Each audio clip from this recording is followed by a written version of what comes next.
I love singing and I love books, so I'm very happy. My weekends are very exciting, but I enjoy my weekdays too. I'm lucky. I live near the bookstore and I don't start work until 10 a.m. Every morning I get up at 8, make breakfast, and watch the news on TV. Then I walk to work. I'm very busy all day. I help people find the books they want. At lunchtime, I get a sandwich from the deli, and I often go to the gym. I usually finish work at 5:30 p.m., but on Tuesday and Thursday evenings, I work very late, until 10:30. I never cook after work. I'm too tired. I sometimes like going to the little restaurant near my apartment. Saturday mornings, I go shopping and clean my apartment. I don't eat dinner on Saturday and Sunday evenings because I'm too excited. I like singing, but I'm always nervous before the show.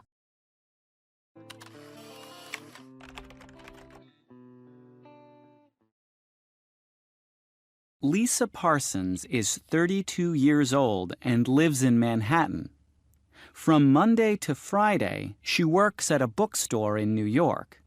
Sometimes she stays at work until 10:30 at night, but Lisa doesn't relax on weekends. On weekends, she has another job. She is a singer. On Saturday afternoons, she practices with her band, and on Saturday and Sunday nights, she goes to nightclubs and sings. She has no free time, but she loves her life.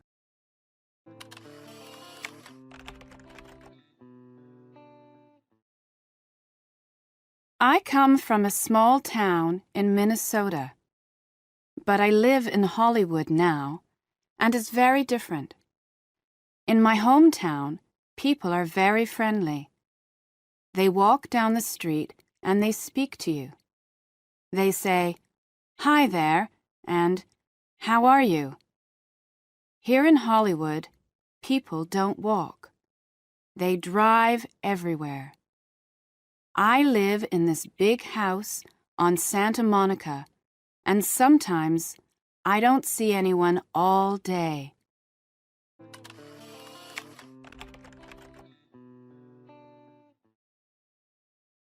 Pamela is a doctor. She's Canadian, but now she lives in a small town near Nairobi, Kenya, in East Africa. She isn't an ordinary doctor. She's a flying doctor. Every day from 8 a.m. to 10 a.m., she speaks to people on her radio. Then she flies to help them. She works 16 hours a day non-stop, but she loves her job. She isn't married. She has no free time.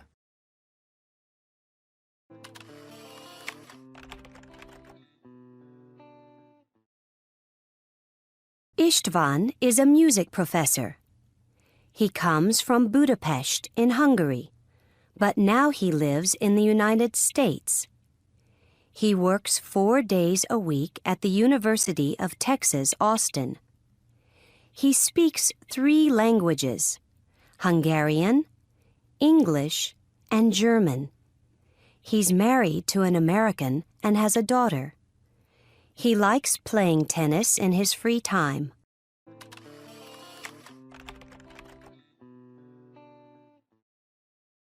I do the same things every day. I wake up at 7, but I stay in bed until 7:15. Then I get up and have a shower. That really wakes me up.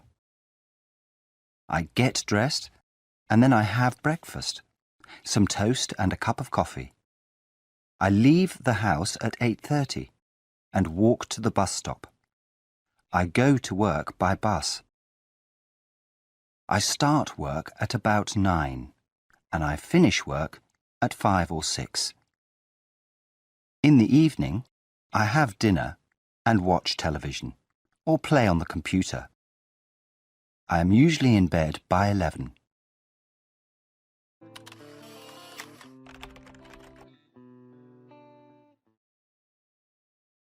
I live with my mother and my father and my 2 brothers.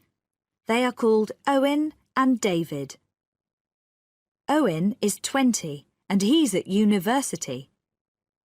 David is 16 and he's at school, like me. I have 2 grandmothers and 1 grandfather. My other grandfather is dead. I have 1 uncle and 1 aunt. My Aunt Janet is my mother's sister. They have 2 daughters. Rosa is 10 and Gemma is 14, like me. They are my cousins.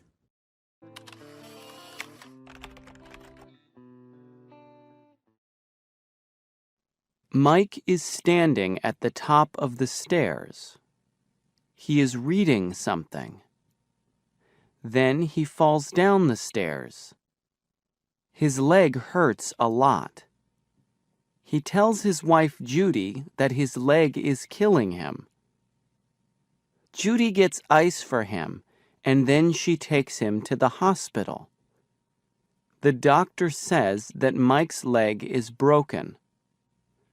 Mike isn't happy because he has to stay put. He can't go to work for a few days.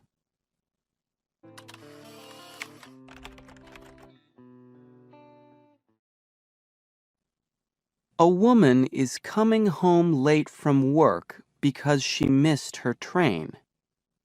She has a cell phone, so she calls her husband and tells him she is late. He will pick up the kids and have a chicken dinner ready when she gets home. The wife thinks her husband is lucky because he works at home and he can take naps when he gets sleepy.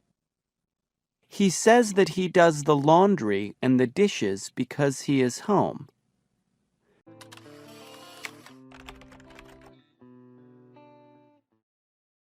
I'm a carpenter.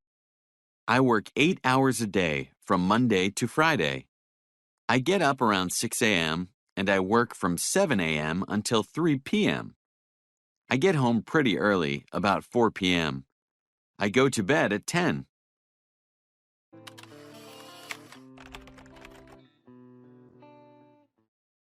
Well, I'm an accountant. It's a regular 9 to 5 office job, so I get up at 7 a.m. and get home around 6 p.m. That's okay, though, because I like to go out at night. I go to bed around midnight on weekdays.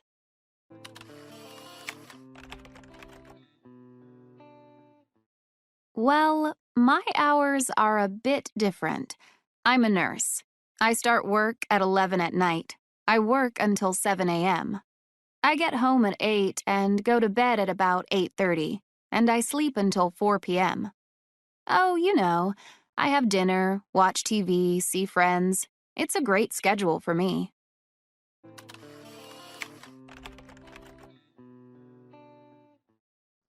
Tom has to wake up early to go to the airport. But when his roommate wakes him up, he doesn't want to get up. The room is very cold and dark, and he wants to go back to sleep. Tom gets up, but he doesn't have time to take a shower. He gets dressed quickly and goes to the airport. He's lucky because he doesn't miss his plane.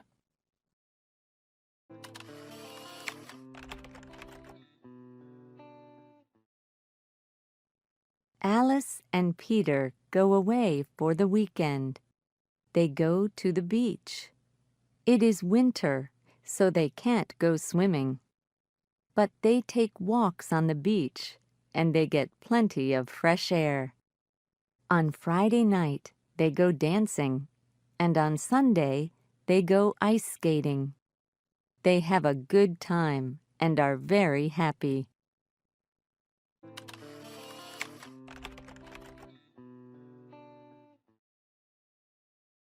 The Internet.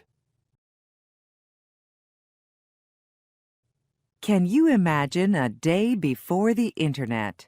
Its history. The Internet started in the 1960s. The United States Department of Defense started it because they wanted a computer network to help the American military. In the 1970s, scientists worked on it and learned how to send messages between computers. Then, in the 1980s, telephone companies made it possible to communicate on the computer network in many more countries. An international computer language was born, and the Internet went worldwide. These days. Now, of course, you can email, listen to music, and shop online. You can Google for information about anything and everything, or just put on your Google glasses. You can book a hotel, a vacation, or movie tickets. You can read a book. You can pay your bills. You can watch your favorite TV program. You can play chess with a partner in China. You can chat with your friends and share photos. You can... The list is endless.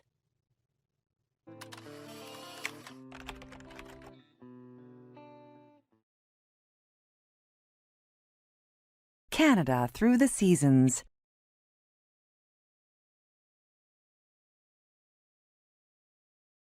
The weather is very different in this large country, so there's something to do for everyone in every season. Spring can arrive in February in Victoria on the west coast. In other parts of Canada, it gets warm in early April, and spring weather continues until June.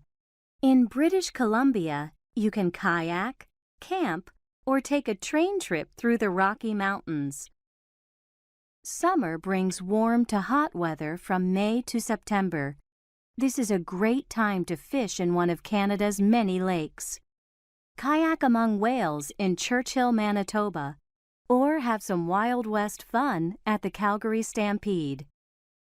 Fall brings cool temperatures in September and October.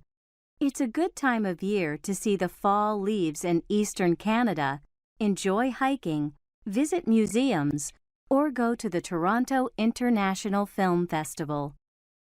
Snow begins to fall in November, and temperatures drop. Days are short in winter, but you can ski, go to an ice festival, or see the northern lights. In parts of British Columbia, the snow doesn't stay long, and you can golf all year.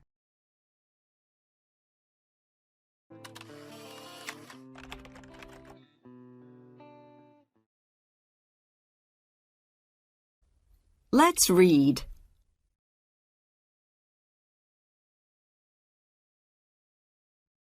All around the world, people like to read books, newspapers, magazines, and comic books. In Japan, reading manga is a really popular free time activity. Manga is a type of comic book. In manga, there are words and pictures to tell a story or give information. There are lots of different types of manga. For example, adventure, mystery, science fiction, and comedy. There is manga for all ages. You can find manga on the internet too. There are also manga computer games and manga cartoons on television. There are even manga cafes where you can look at manga on the internet or read manga books and magazines. Manga started in Japan, but it's now popular in many countries. Some libraries in the USA have manga reading groups.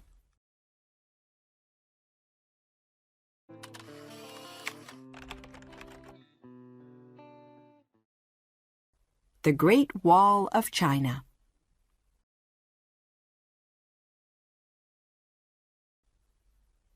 About 2,400 years ago, there were many small countries in China. There were often wars.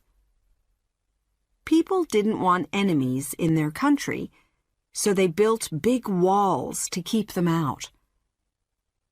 For more than 2,000 years, people built walls, destroyed walls, and built new walls.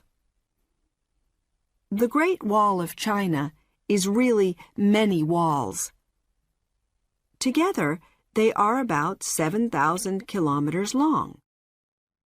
The walls are about 7 meters high. There are also many taller towers. Prisoners, soldiers, and other people built the wall. They transported the stones and bricks by hand. This work was hard and dangerous. About 3 million people died building the wall.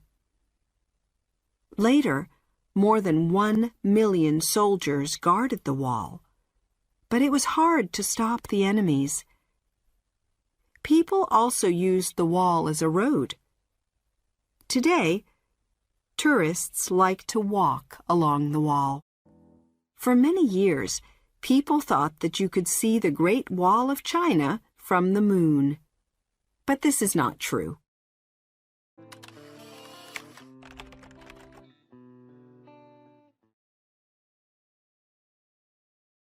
Skyscrapers.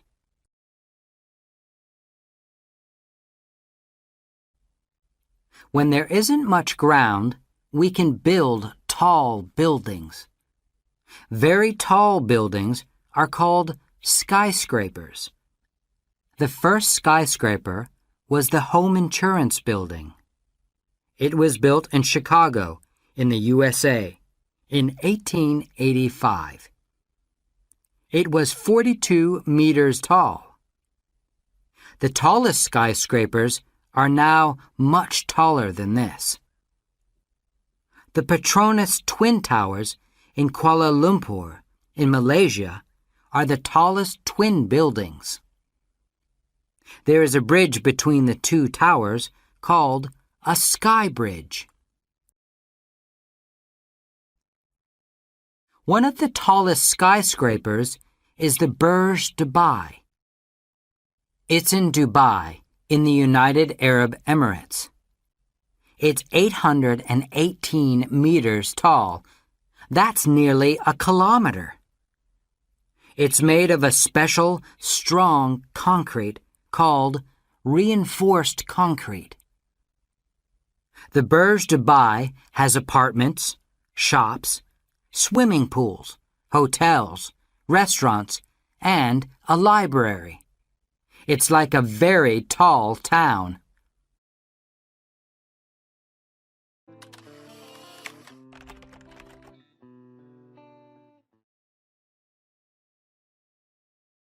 Petra.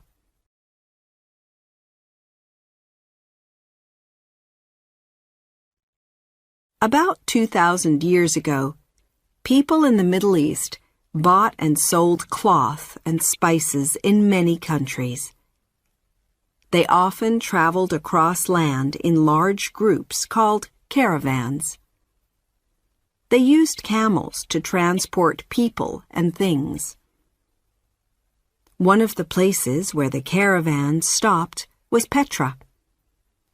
Petra is a fantastic city in the desert in Jordan. People built the city in the pink cliffs.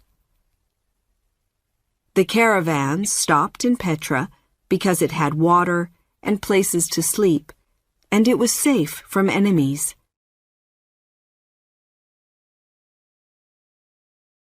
Some of the caravans were 7 kilometers long, and they had 2,500 camels. At different times, people from different places lived in Petra.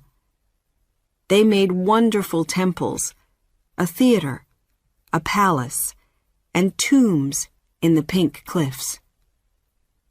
Later, earthquakes destroyed a lot of Petra, Today, many tourists visit this amazing place. People also make movies here, for example, Indiana Jones and the Last Crusade.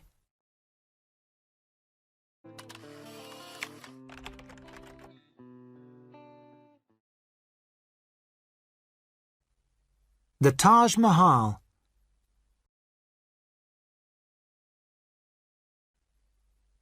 The Taj Mahal is in India. It looks like a palace, but it's a tomb. It's one of the most beautiful tombs in the world. There are gardens and fountains around the building. The tomb is made of 28 types of stone and jewel from all over India and other countries. Most of the tomb is made of a beautiful white stone called marble. About 20,000 people built the Taj Mahal, and it took 22 years. More than 1,000 elephants helped to move the stones for the building. The Taj Mahal was built about 400 years ago. The Emperor Shah Jahan built it for his wife, Mumtaz Mahal. She died when she had her 14th baby. Shah Jahan was very sad, so he built the Taj Mahal to remember his wife. Later, Shah Jahan's son wanted to be the emperor, so he put his father into prison. When Shah Jahan died, people put his body in the Taj Mahal, so that he was with his wife forever.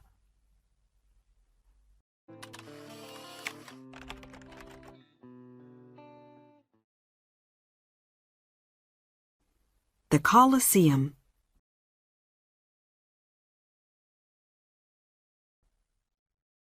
Where did ancient Romans go for fun? They went to the Coliseum in Rome.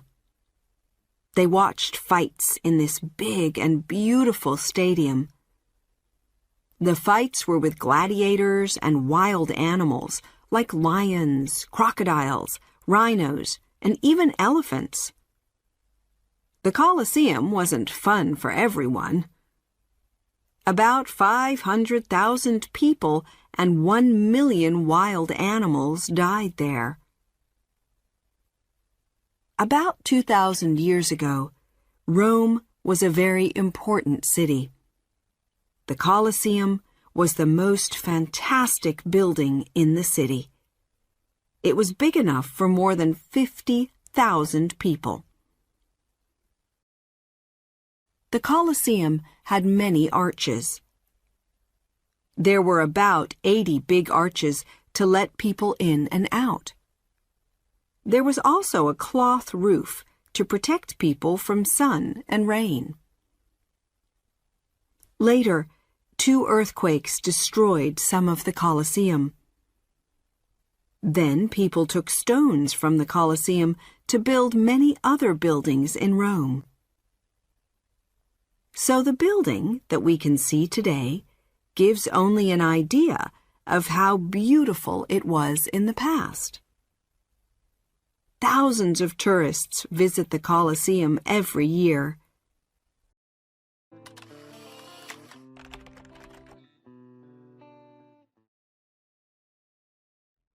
Free time is very important.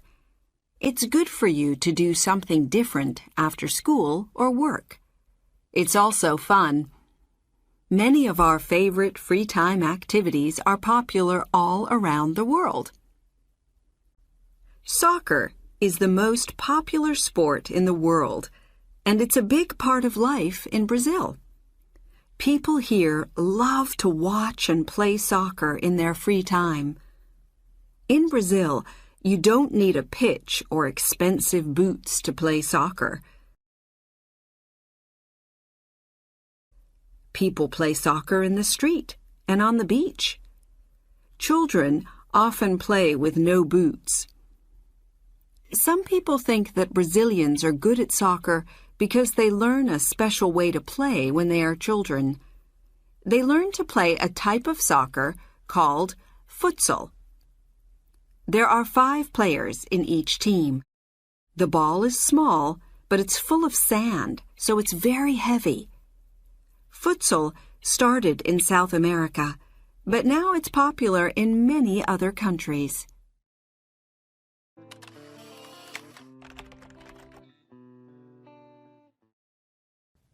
One evening at a restaurant, a man and woman were shocked by a child's behavior. The little boy was out of control, running around, while his parents didn't have a clue that he was causing trouble. They were just enjoying their dinner. The other couple was upset because they had gone through the trouble of getting a babysitter for their own kids. They just wanted an evening out so they could relax and have dinner in peace. They were also upset because the restaurant was noisy and it was taking forever to get their food. They told the waitress that the bottom line was that parents had to keep their kids under control and teach them how to behave in public.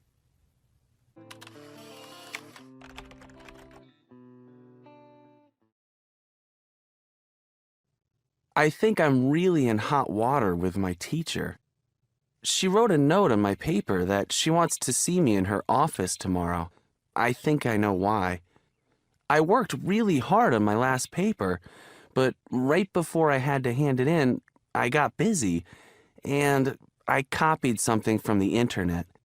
Just a small thing, maybe a few paragraphs. I didn't think she'd know. I can't believe it. I'm so scared. What will she do to me? I hope I don't get an F. What if she tells my parents? I'll be in really hot water with them, too. I promise to never copy again. I hope they'll believe me.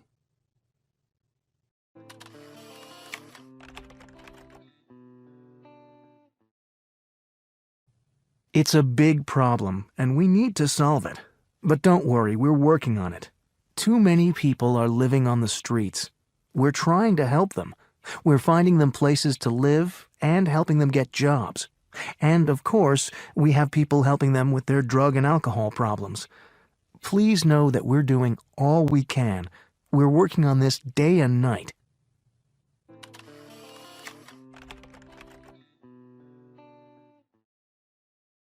It's true that I didn't work very hard, and that's why my grades were so bad. But I've changed.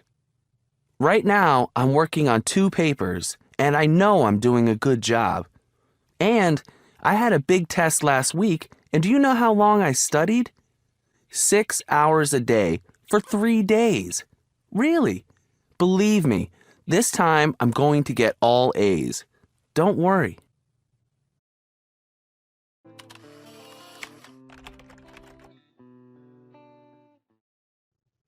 Hi, I'm Alice. I'm doing some internet research on wedding customs in 4 different countries. I already found out a lot about customs in India, but I need to find out more about customs in Ethiopia, Japan, and Peru.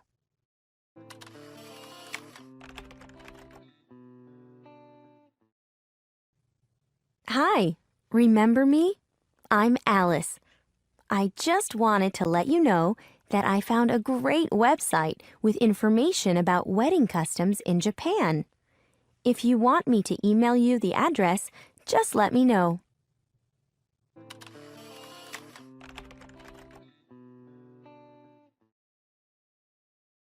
Hi, I'm Mark. I'm in Alice's class, and I have the same assignment. At first, I didn't know what topic to do research on, but I found Alice in the library and talked to her. She gave me some good ideas to think about. I'll let you know tomorrow what I decide to do research on.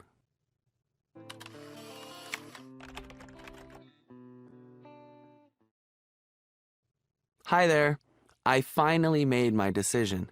Sorry you had to wait, but I wanted to be sure I picked the right research topic. As you know, Yesterday, I talked to Alice about a few possible topics.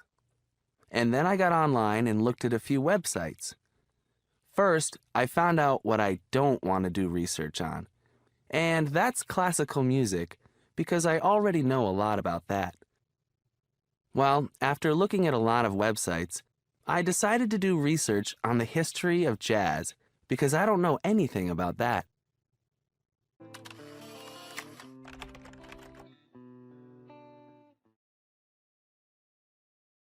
Tutankhamun's treasures.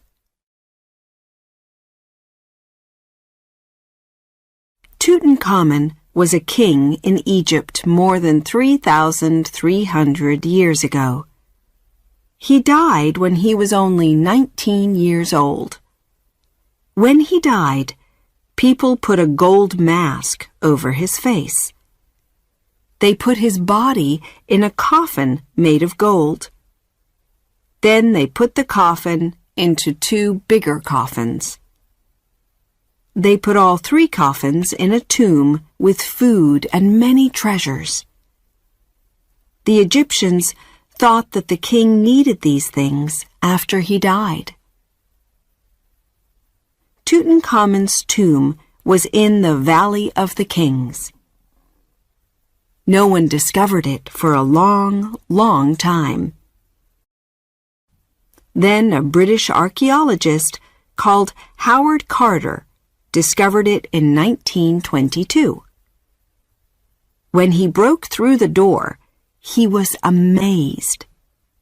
There were gold statues, boats, jewels, toys, masks, and even a gold bed. There were about 3,500 treasures. For 10 years, Carter took the treasures from the tomb and wrote about them. Tutankhamun became one of the most famous kings in the world. Today, many of his wonderful treasures are in the Egyptian Museum in Cairo, in Egypt.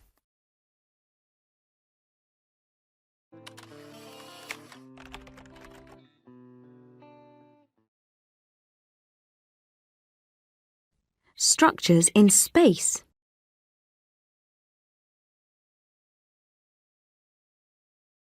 There are also structures in space. The International Space Station, ISS, is a research station. It's about 350 kilometers above Earth. It goes around Earth about 16 times every day. It travels at 27,700 kilometers per hour. That's nearly 8 kilometers per second. You can see the ISS from Earth without a telescope. The ISS is made of metal. It uses energy from the sun. The first part of the ISS went into space in a rocket in 1998. No astronauts went with it. Most other parts went with astronauts. Sometimes, astronauts do a spacewalk outside the ISS to attach new parts.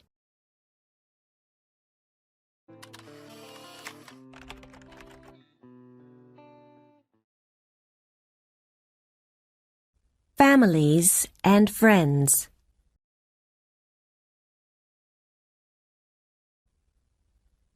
Eid is the Arabic word for festival. Eid is a big Muslim festival. At Eid, people give presents to children and friends. Eid presents are usually money, or things like toys, candy, and new clothes. At Eid, Muslims think about other people in the world. They give food and money to hungry people and sick people. People wear new clothes at Eid. In the morning, they get up, wash, and put on their new clothes. They eat dates and cookies for breakfast. Then they go to pray at the mosque. Lots of people hug their friends. Later, they eat with their family. They also visit their grandparents and say, Happy Eid.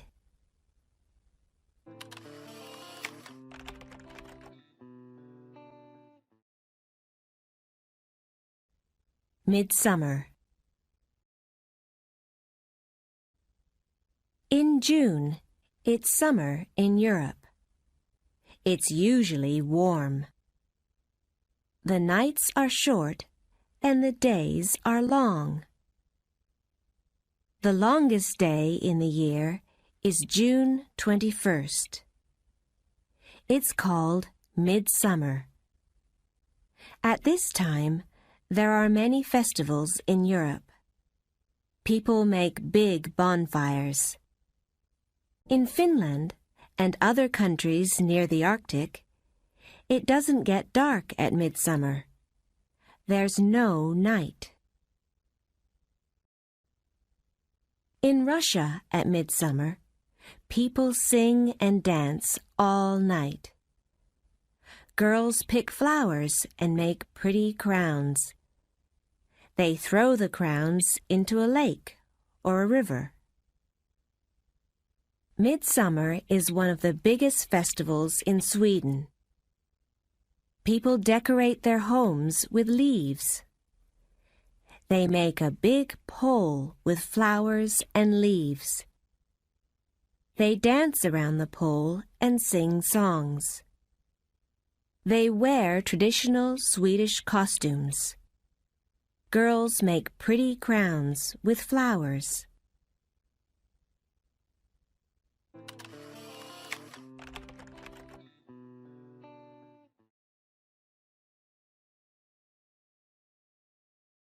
The water cycle.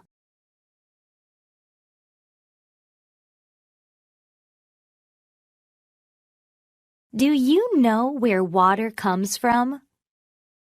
When it rains, water falls from the sky. This is called precipitation. Rainwater goes into streams. Stream water goes into rivers. River water goes into seas and oceans. When it's sunny, the ocean water gets warm. Some water goes up into the sky. This is called evaporation. The water in the sky makes clouds. Then it rains again. This is called the water cycle. We're lucky to have water in our homes. About 1 billion people don't have clean water in their homes. Most of the water we use comes from rivers and reservoirs. Clean water goes through pipes to our homes.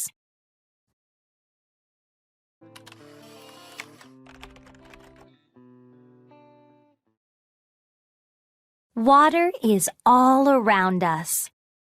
We have liquid water in rivers and oceans. We have frozen water in ice and glaciers. And we have water vapor in clouds and steam. Water is very important. About 70% of Earth is covered with water. Most of the water is in the oceans. There are 5 oceans: the Pacific Ocean, the Atlantic Ocean, the Indian Ocean, the Southern Ocean, and the Arctic Ocean. The largest ocean is the Pacific Ocean. It's 156 million square kilometers. It's about 15 times bigger than the USA. There are also many seas on Earth. The largest sea is the South China Sea. It's 3 million square kilometers. One of the smallest seas is the Marmara Sea. It's only about 11,000 square kilometers. All the water in the oceans and seas is salt water. The Dead Sea is about 30% salt. It's the saltiest sea on Earth. It's so salty, you can float in it.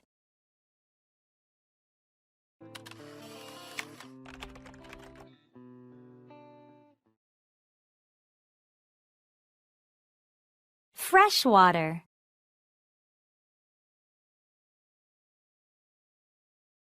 About 3% of the water on Earth is fresh water. Most of this fresh water is frozen. It's ice. It's in glaciers or polar ice caps. Some of the fresh water is in lakes and rivers. One of the biggest lakes on Earth is Lake Superior in North America. It's about 82,000 square kilometers.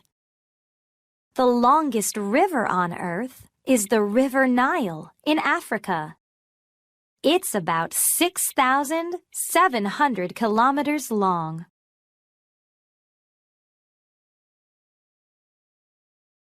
Some of the fresh water is in the sky. It's in the clouds and the rain. Some of the water is in the soil, in rocks, or under the ground in caves.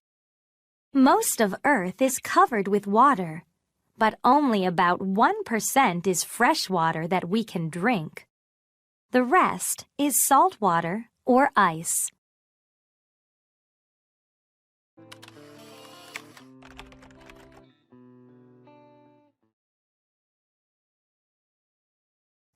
Save water.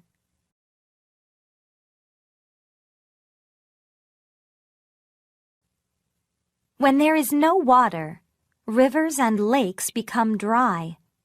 Plants can't grow, and animals can't drink. If there is no food and no water to drink, people die too. Water is very important. We all need to save water. You can save water at home. Turn off the water when you brush your teeth. Take a shower, not a bath. You can also save water outside the home. Collect rainwater to water plants. Don't throw things into rivers or lakes. People and animals need clean water, not dirty water. Remember, our Earth needs water. People, animals, and plants need water. Save our wonderful water.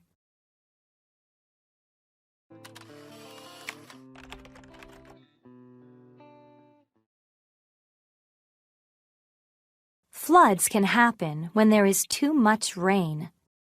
Rivers and lakes become very full. Floods can also happen when there are very big waves in the ocean. Where there are floods, the water covers roads and paths. Cars and people can't get out of the area. The water goes into houses, and people have to leave their homes. Sometimes they have to get on the roof of their house to wait for help. Cars and people can't get into the area to help. The police and firefighters rescue people with boats and helicopters. Floods can be very dangerous. The water moves fast and it's very strong. Don't play in flood water.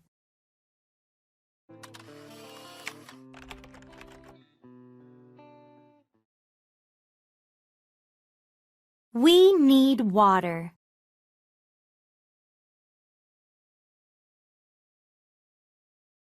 The human body contains lots of water.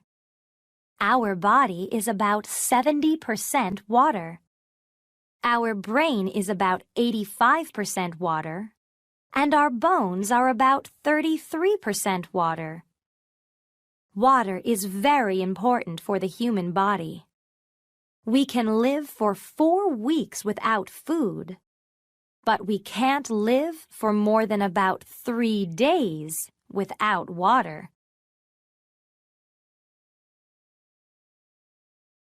We need to drink about 8 glasses of water every day. We need to drink even more water when we play sports and when it's hot. We need water because it keeps our blood healthy. Our blood is about 50% water. Blood takes food to different parts of our body. It takes oxygen from our lungs to other parts of our body too. If we don't drink water, our body gets dehydrated. If we're dehydrated, our kidneys and our brain don't work. Then we get very sick.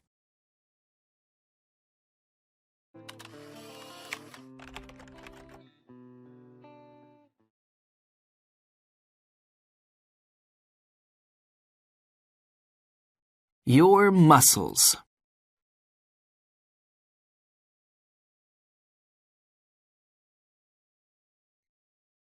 What helps your bones and joints to walk, run, dance, and jump? Muscles. Muscles pull your bones to move your body.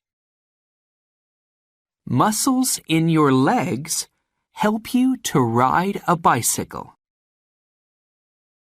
Muscles in your arms help you to row a boat. There are more than 600 muscles in your body. Running, swimming, dancing, and riding a bicycle are types of exercise. Exercise makes your muscles, bones, and joints strong. Your heart is a type of muscle. Exercise makes your heart strong, too. Protect your body. Do exercise every day. What is your favorite type of exercise?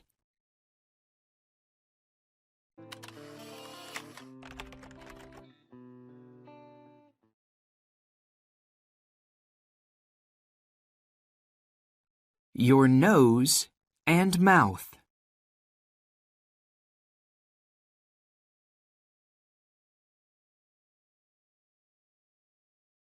You breathe through your nose and mouth.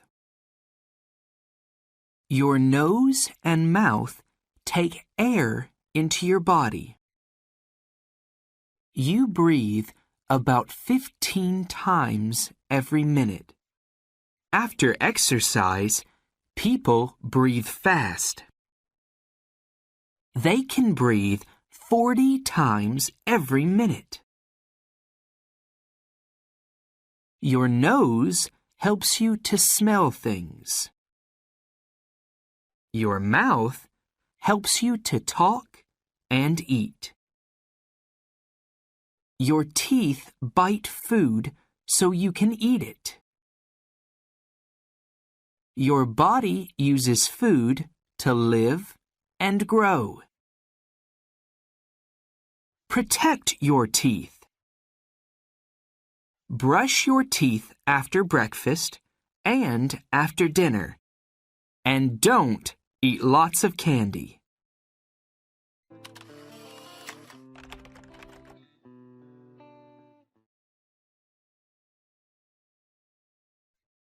Your eyes and ears.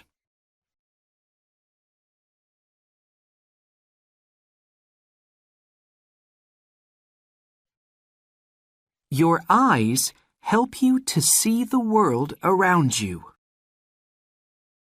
They open and close many times every day. This is called blinking. When your eyes blink, they wash dirt out of your eyes. At night, your eyes close so you can sleep. Eyes blink about 15 times every minute. Your ears help you to listen to music. They help you to listen for cars in the street. Your ears can hear things when you sleep, too. Protect your eyes and ears. On sunny days, wear sunglasses to protect your eyes. Don't listen to very loud music. It's bad for your ears.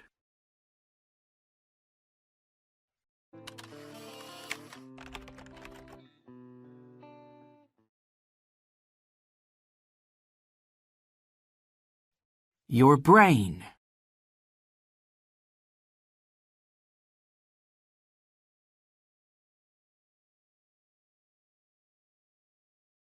Do you know how you read these words?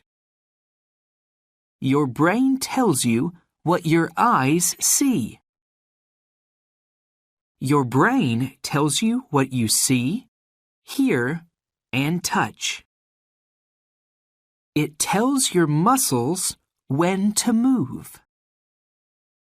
It helps you to write, speak, draw, and do puzzles. Your brain is amazing.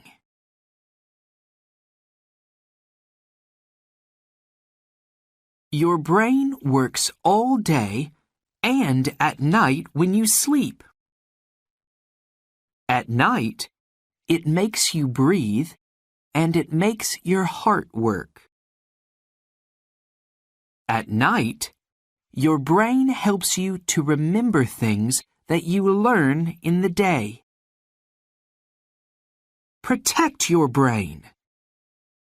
Wear a helmet when you ride a bicycle.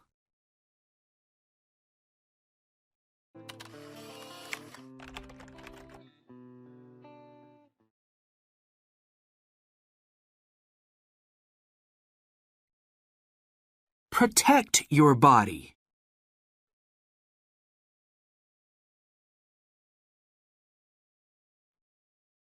Your body is amazing. It helps you to walk, work, and play. It helps you to eat, read, listen, and learn. It's important to protect your body.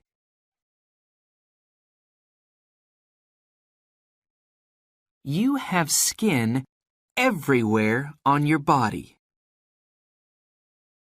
Your skin helps you to touch things. It helps you to know when things are hot or cold. Skin stops dirt getting into your body. It stops water getting into your body when it's rainy and when you swim.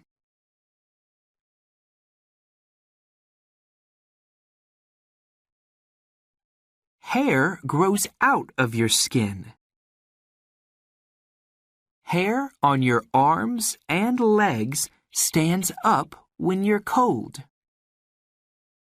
This stops your body getting too cold. Your skin makes sweat when you're hot. This stops your body getting too hot. Protect your body.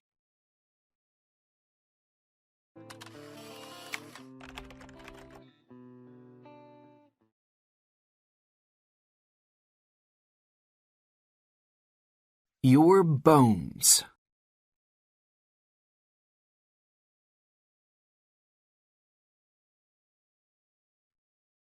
There are bones under your skin. These bones make your skeleton. Your skeleton helps you to stand up. There are joints in your skeleton too. Bones meet at joints. Elbows and knees are joints. Joints help you to move. Knee joints help you to jump and kick. A baby has small bones. Bones grow and they make you big and tall. Your bones stop growing when you are about 20 years old. Then there are 206 bones in your body. Protect your bones. When you ride a skateboard, wear pads to protect your bones and joints. Wear a helmet to protect your head, too.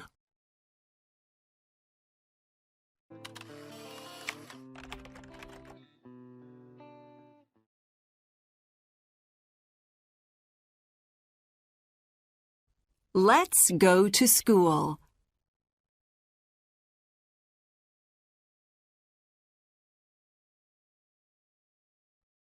There are schools all around the world.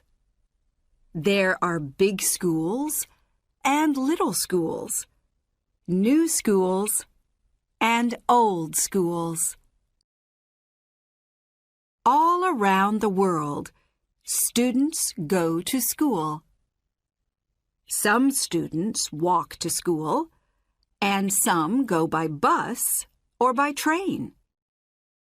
Some students go by bicycle, and some go by car. These students are in the USA. They go to school by bus. In the snow in Canada, some students go to school by sled. In India, some students go to school by rickshaw.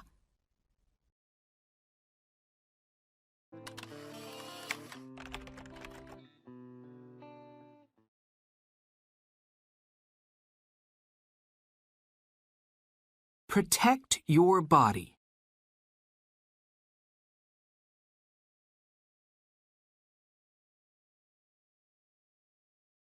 Eat food that's good for you.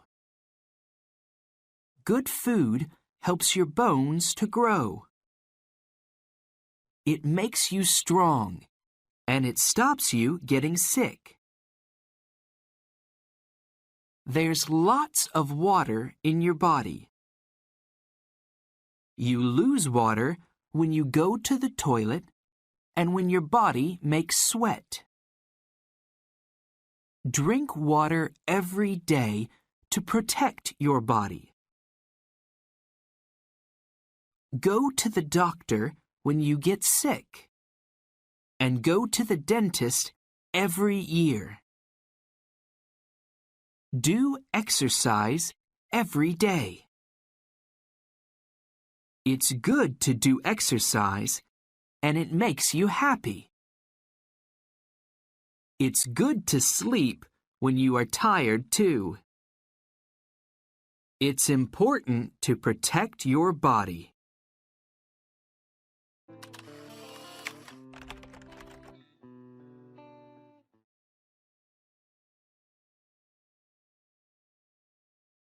Food for life.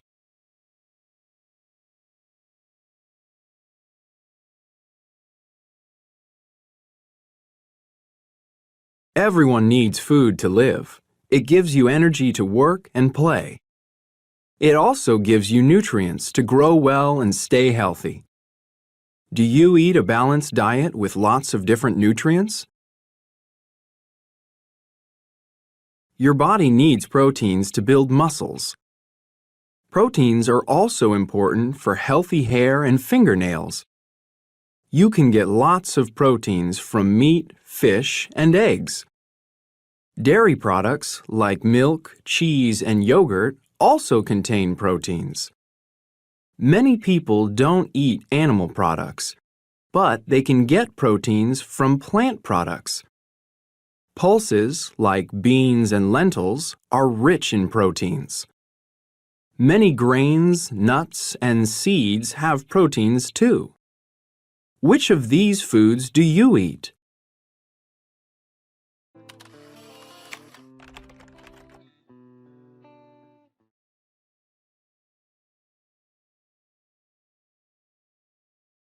Carbohydrates.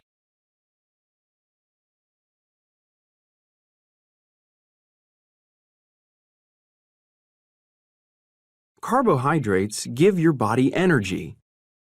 You can get carbohydrates from grain products like rice, bread, and pasta. Your body digests these foods slowly, so they give you energy for many hours. Some vegetables, like potatoes, also have lots of carbohydrates. What grains and vegetables do you eat? Sugar is also a carbohydrate. Your body digests sugar quickly, so it gives you energy right away. Don't eat too many sweet foods like candy or ice cream, and remember that you can also get sugar from naturally sweet foods. Have a bowl of fruit with a little honey.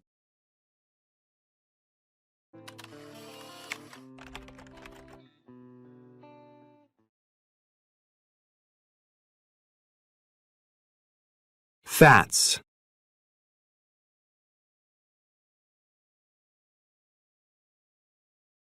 You need to eat some fats to grow well and stay healthy.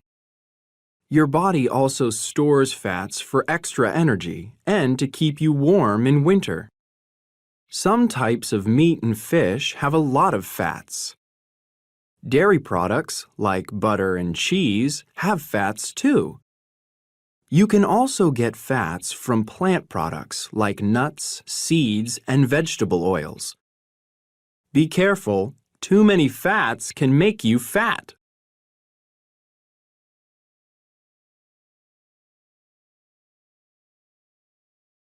Vitamins.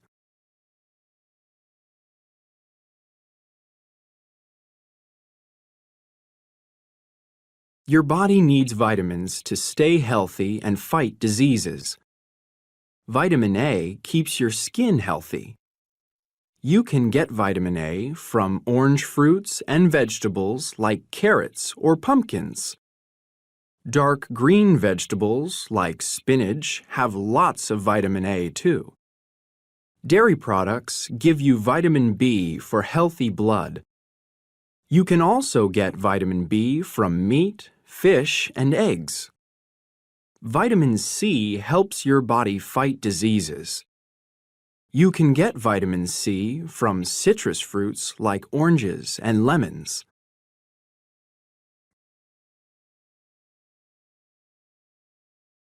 Minerals.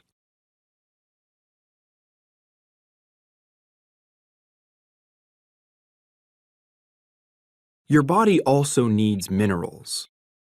You need calcium for strong bones and healthy teeth. Dairy products, like milk and yogurt, are good sources of calcium. You also need iron for healthy blood. You can get iron from red meat and eggs, or from vegetables like broccoli and spinach. Salt is also an important mineral, but be careful. Too much salty food is bad for you.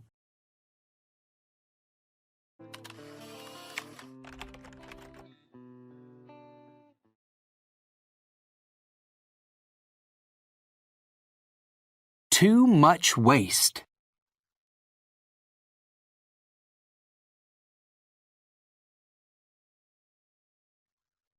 In some countries, one person can make about 5 kilograms of waste every day.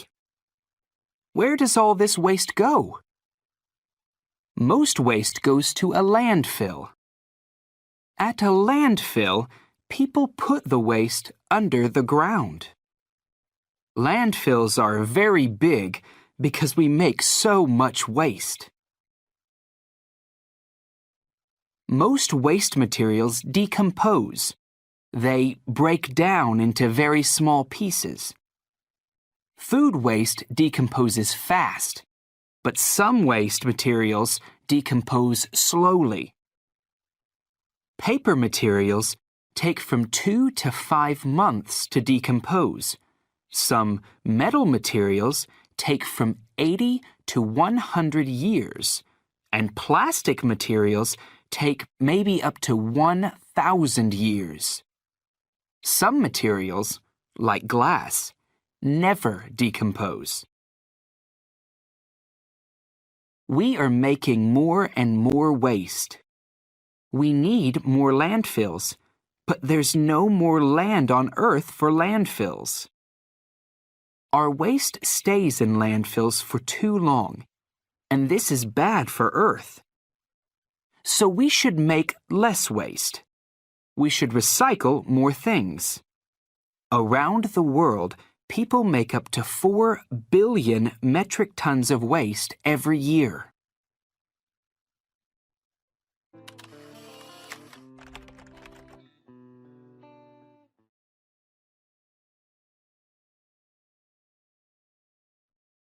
Stop germs.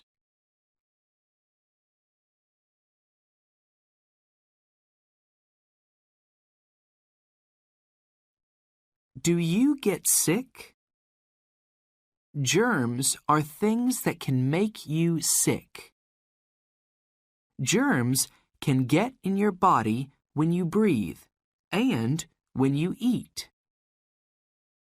Germs can get in your mouth from your fingers too.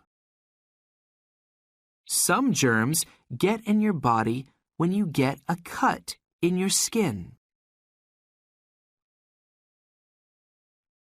Wash your hands with soap and water to get germs off your fingers. Wash your hands when it's time to eat, after you go to the toilet, after you touch animals, and after you play outside. Stop germs. There are germs in a sneeze. Catch sneezes in a tissue. Then throw the tissue in a wastebasket.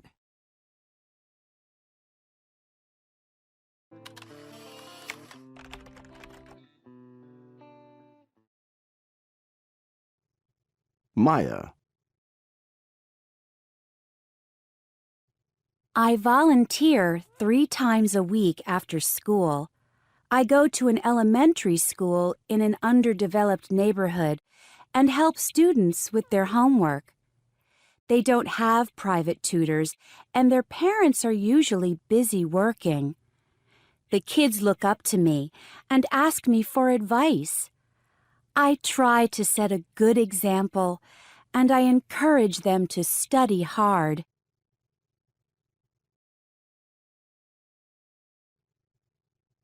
Roberto. When I think about things, I try not to think too much about the negative side of things.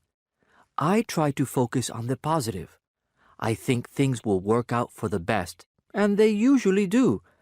Some of my friends are just the opposite, and that can be hard on me sometimes. I guess I prefer to be around people who also focus more on the positive. But I get that not everyone is the same.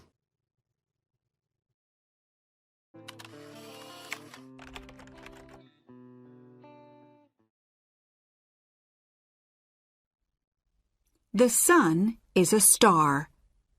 It's very, very hot. The sun has lots of heat and light. Heat and light from the sun come to Earth. The heat and light make Earth warm, so we can live here. Light from the sun comes to Earth in 8 minutes. Some places are warm and sunny all year, and they have no seasons. Some places have seasons. In summer, there's more light from the sun, so it's warm. In winter, there's less light from the sun, so it's cold.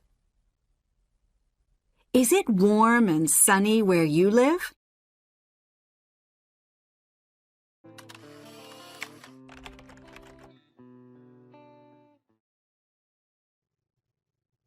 Bernadette. I'm the type of person who tries to fix things. If I see something wrong, I try to make it right. It drives me crazy when I see a problem and no one is doing anything about it. It's better to fix problems right away. I think this is a good quality to have. I just started a new job and my boss seems really pleased with my work so far. Some people just accept a problem, but it doesn't have to be that way. It always feels satisfying when I can solve something.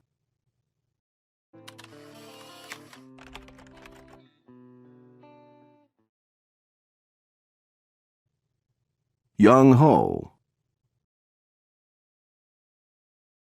My sister is a real people person, but I'm just the opposite. I prefer to do things on my own more. I like people, of course, but I also really enjoy my own time. I read a lot, go for walks by myself, things like that.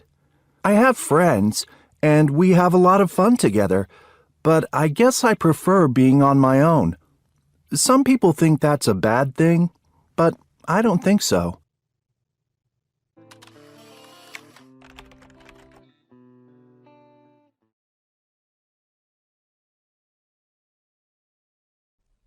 What is Earth?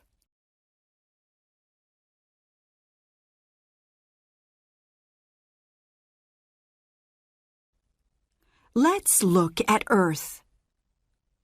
Let's look at oceans and rivers, mountains and forests.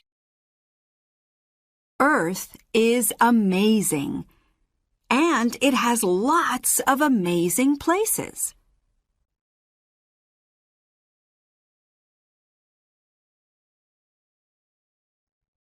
We're in space, and we're looking at Earth. What can we see? We can see many colors. We can see land, water, and clouds. Earth is a planet. There are many, many planets in space, but there's only one Earth. Earth is our home. Millions of plants, animals, and people live here. On the land, there are forests, mountains, and deserts. Most of Earth's water is in oceans, but there's water in lakes and rivers too. Earth goes around the sun every year. Earth also turns every day.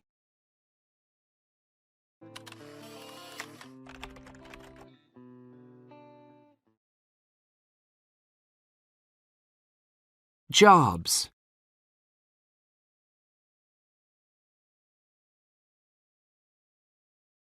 What is a job? A job is the work that you do. A teacher does a job. A bus driver does a job too.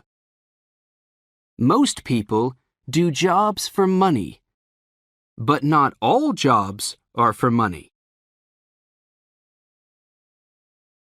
Some jobs are inside. These people are working in an office. They are using telephones and computers. Some jobs are outside. These people are making a new road. They have orange clothes so other people can see them. Some people work in the same place every day. Some people go to lots of places. Flight attendants work on planes. They help the passengers. Flight attendants wear a uniform so passengers can find them. Firefighters wear a uniform to protect their body. They can go into very, very hot buildings.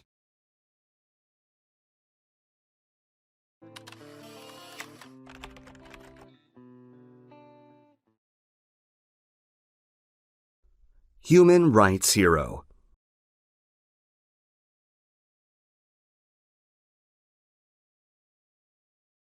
Do you know what human rights are? They are basic rights. They include things like the right to vote and free speech. Many people believe that everyone should have these rights. They are important. Everyone needs fair treatment. Rights must become laws. This way, everyone can understand and clearly follow them. This keeps social order and peace. Sometimes people think about rights in opposite ways. People have to struggle for rights when they can't agree. Human rights activists are people who struggle for rights. One of the most well-known activists is Martin Luther King Jr. Why is he well known? King died struggling for the cause of human rights. He led peaceful struggles for human rights in the U.S. in the 1960s. People who disagreed with King abused him. They called him names and threw things at him. He peacefully continued the struggle. The government eventually changed its laws. All people got equal rights. King's story gives people around the world hope. King's dream lives on with those people. They struggle for rights where they live.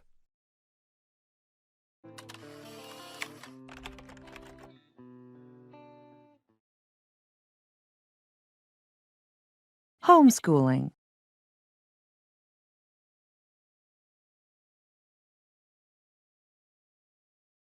Homeschooling is a choice made by some parents to provide education to their children in their own homes. It's popular in the United States, and it is becoming more popular in the United Kingdom, Australia, South Africa, and Japan. There are several advantages to homeschooling. For example, parents choose what their children learn. Because parents can teach their children one-on-one, they often understand the curriculum better and more quickly, too. On the other hand, if their children need more time to learn something, parents can work with them at a slower pace.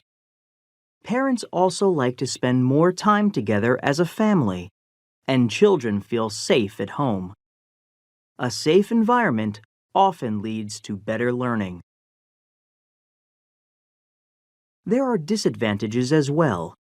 Homeschooled students often feel lonely because they don't spend as much time with other kids their age.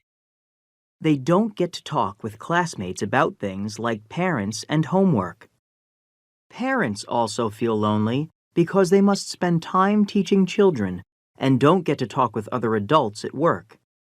In addition, homeschooled students sometimes cannot play school sports or participate in other activities and programs available to people in a school. Only you can decide if homeschooling is right for you and your family. Take the time to do the research and consider the pros and cons.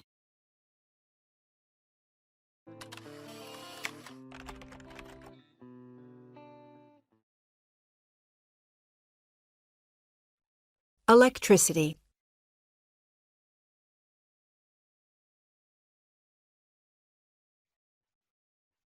Electricity is a type of energy. Energy makes things work. We use electricity to make machines work. We use electric machines in our homes, schools, and offices. We can use electricity in trains, cars, and some buses too. Electric machines help us to do many things in the kitchen. We use a kettle to make water hot. We use a refrigerator to keep our food cold, and we use a stove to cook our food. We use a washing machine to wash our clothes, and we use a dishwasher to wash our dishes.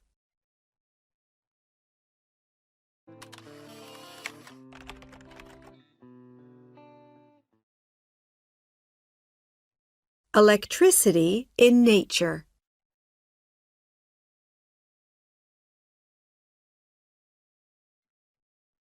There's electricity in nature. In the Arctic and the Antarctic, electricity from the sun makes red and green colors in the sky. The colors are amazing. Lightning is a type of electricity in the sky, too. Lightning has lots of energy. It's very, very hot. When you see lightning in the sky, go into your home. Lightning can give you an electric shock. That's when electricity goes into your body. Then it can kill you.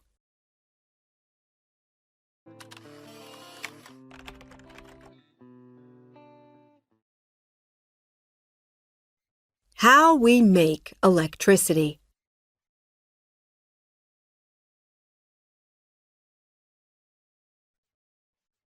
We make electricity in power stations.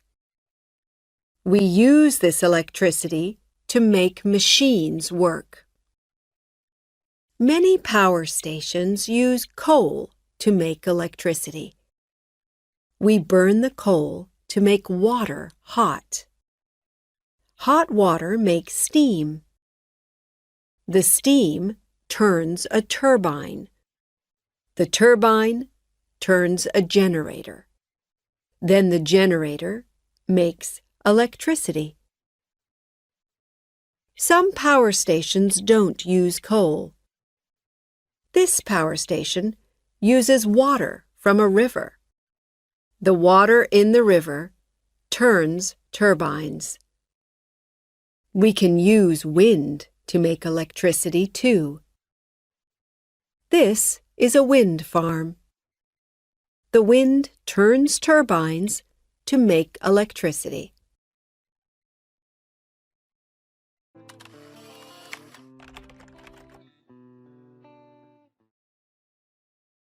I have this friend named Jonathan.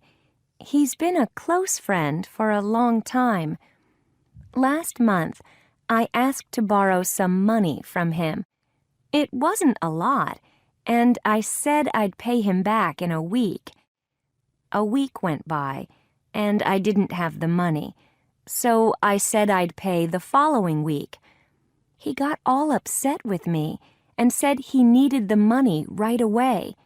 I mean, it's only another week, so I don't know what the big deal is.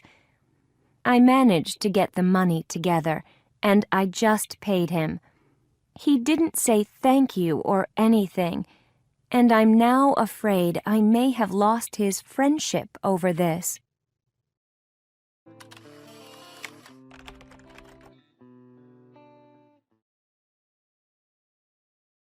I have a lot of friends, or at least I thought I did. But I now see some of these friends more as acquaintances. Let me explain. Last month, I was in a car accident. It wasn't very serious, but I did have to spend some time in the hospital. It was hard because I missed classes and was behind on my homework. The strange thing is, only 3 of my friends came to visit me, and no one else called or sent cards. Nothing. It kind of hurt my feelings. What is interesting is that it's helped me realize who my true friends are. I thought I had more close friends, but I see now that's not the case. That's fine with me, actually. What's important to me is to have a few really close, good friends.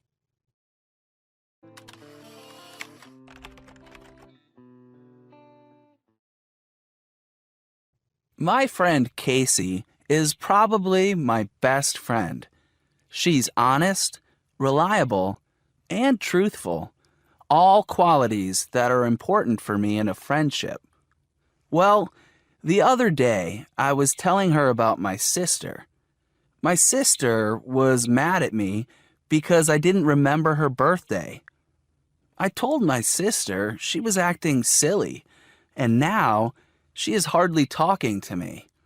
Well, I was telling this to Casey, and she thought I was wrong. She really made me see that I was being insensitive, and my behavior wasn't very nice. That's what I like about Casey. She can help me see things that I wouldn't normally see.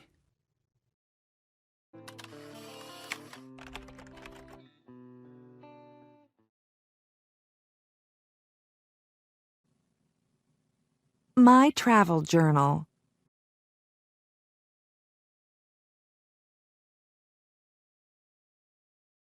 September 13.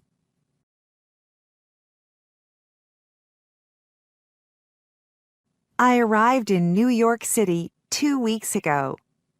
I am writing this journal for one of my classes.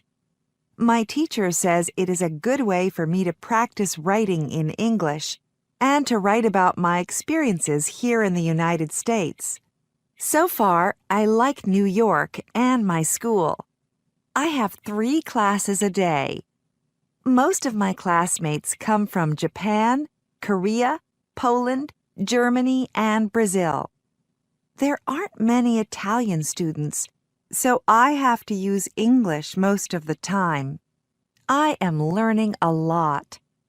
I am living in student housing, and I have my own comfortable room. October 20.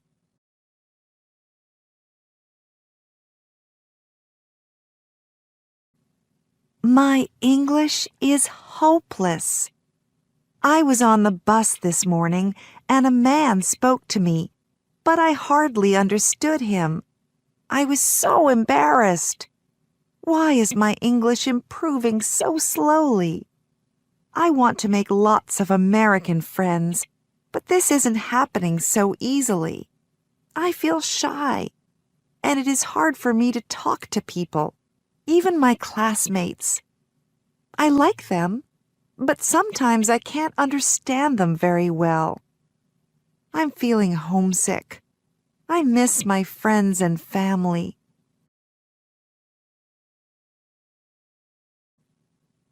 October 27. I went to a school party last Friday, and it was awesome. I talked with a Japanese man named Kenji and a Polish woman named Anna. We talked about our country's customs and our experiences in the States so far. We are going to walk around the city together this weekend. Also, Kenji wants me to write for the student newspaper here at school. Maybe things are getting better.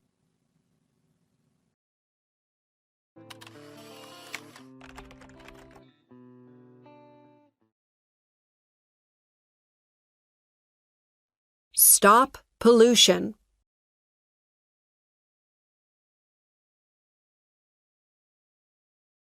Many power stations burn coal to make electricity. This makes pollution. What can we do to stop pollution? We can turn off lamps, computers, and other machines when we are not using them. We can have a shower, not a bath. We can get electricity from power stations that make electricity with wind or water. These power stations don't make pollution. We can also use the sun to make electricity. Solar panels use energy from the sun to make electricity. Solar panels don't make pollution.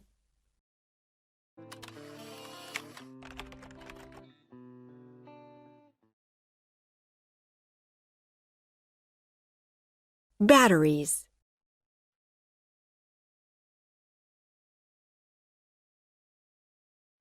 Some machines get electricity from batteries. We put batteries into lots of machines to make them work. Calculators, cameras, cell phones, and watches get electricity from batteries. We can take these machines with us when we move. Most batteries are small. They make electricity for small machines. Some machines use 2 or more batteries to work. Big batteries make electricity for big machines. A car battery helps a car to work. Some satellites have batteries too. Giant batteries make some satellites work. Do you have machines that use batteries?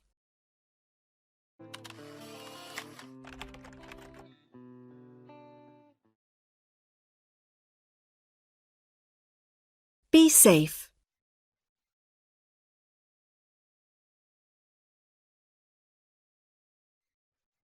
How can you be safe with electricity?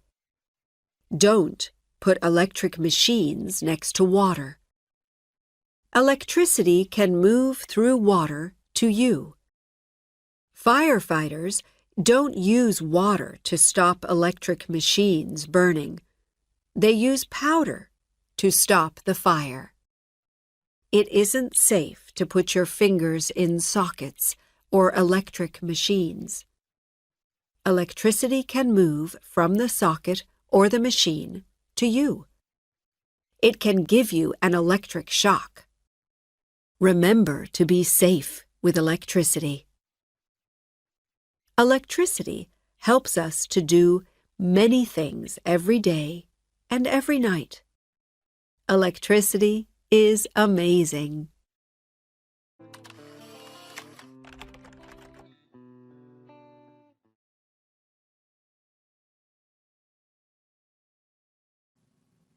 Cell phone etiquette.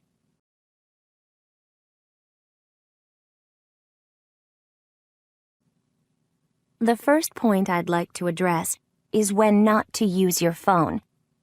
It's polite to switch off your phone or turn off the sound when you're in class or in a meeting. If you get an important call, you should ask for permission to leave the room, and then don't talk for too long. Furthermore, for conversations that need more time, it is best to ask the person to call back at a more convenient time. Cell phones can also cause you to neglect the people you are with. I find it really annoying when my friends constantly check their messages on their phone. In fact, I want to tell them to turn off the cell phone and enjoy my company.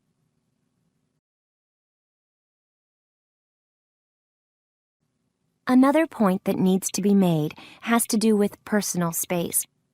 I think it is very impolite to make calls in small spaces or crowded rooms.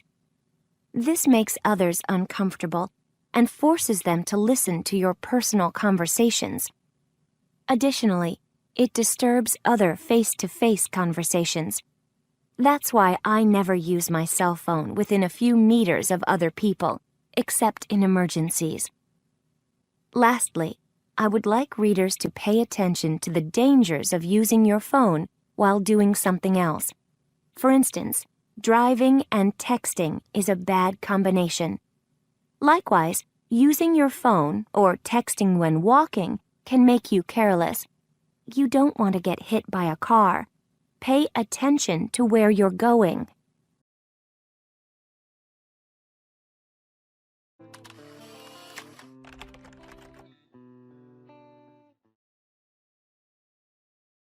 Listen and practice.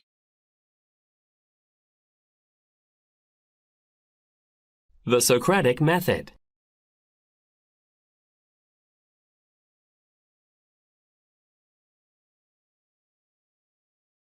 It's good that we can all choose what kinds of mass media to use.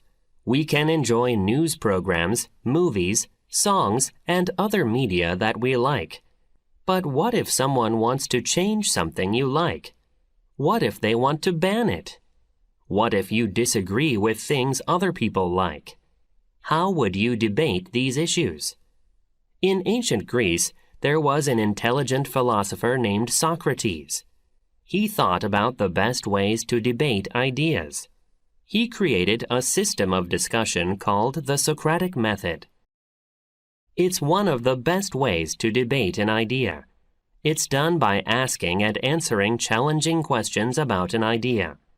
This helps us to understand why people have certain ideas. People can confirm or change their beliefs after a rigorous debate. This is useful for questions that don't have a correct answer. Some questions have a definite correct answer. For example, what is 1 plus 1? The correct answer is 2. That's not debatable. These questions usually come from science and math. However, social questions often don't have a correct answer. They only have better and worse answers. For example, what is appropriate music for children? It's up to people to think, discuss, debate, and decide for themselves. The Socratic Method is one of the best ways to do that.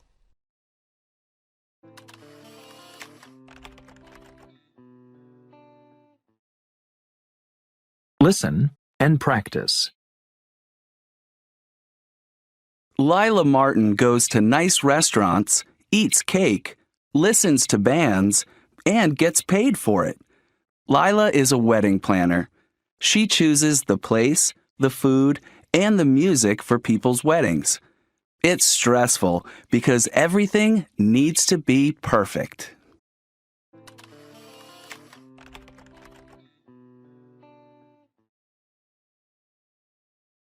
Listen and practice. Hal Garner has his dream job. He plays video games all day long. Hal is a game designer for a large video game company. He makes new games and tests them. It's always exciting, and he almost always wins.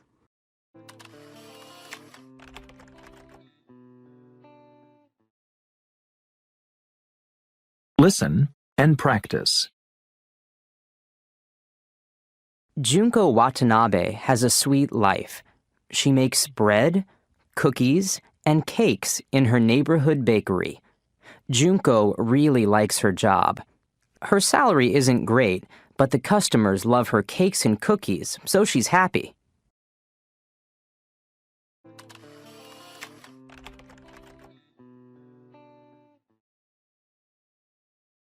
Listen and practice. What is an island?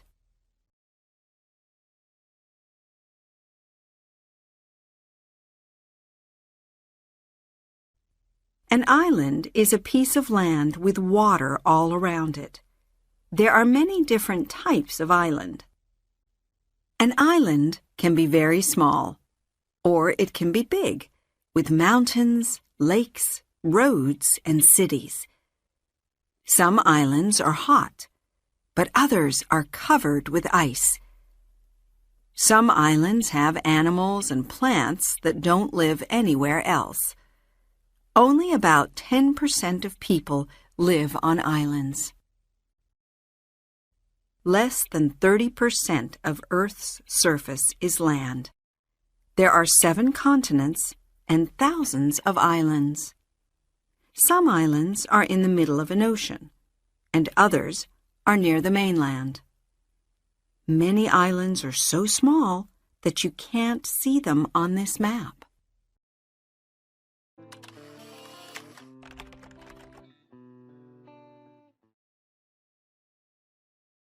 Listen and practice.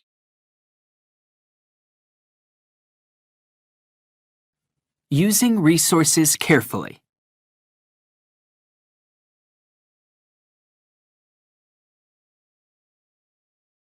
On our planet Earth, there are many beautiful places. Sadly, some of the things that people do are damaging our planet. We must care for it to keep it safe and clean for all the plants, animals, and people living here. Our planet gives us many natural resources like air to breathe and water to drink. It gives us plants and animals to eat, and coal and oil to make electricity. We need to use all these resources carefully. Some natural resources, like water, sun, wind, soil, animals, and plants, can replace themselves naturally. They are called renewable resources. They will not run out if we don't use them too quickly. If we use them carefully, we will have lots of these resources to use for a long time.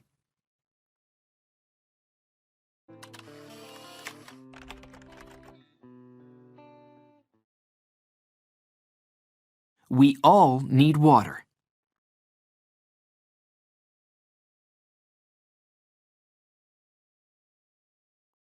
Water is one of the most important natural resources on Earth. We need fresh water to drink, and we need it to grow and cook food and to wash. Plants, animals, and people all need water to live. About 70% of Earth is covered with water, but most of this water is salt water in oceans. People need fresh water to drink, but only about 3% of Earth's water is fresh water. In some countries, there isn't enough water. Sometimes, people have to travel a long way to collect water, or they move to a new place where there is water.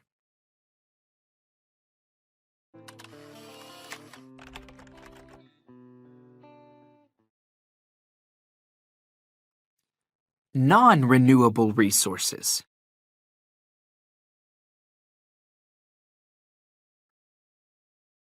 We use fossil fuels like coal, gas, and oil in power stations to make electricity. We use electricity to power lights. Refrigerators, televisions, and computers all need electricity too. Many people use electricity to cook and to heat their homes. We also use electricity to power some vehicles, and we use oil to make gasoline to power cars and other vehicles. The problem is that these fossil fuels cannot be replaced, so when we have used them all, they will run out. They are called non-renewable resources, and we are using them too quickly. In 2007, the 4 countries that used the most electricity were the USA, China, Russia, and Japan. Countries with more people need more electricity.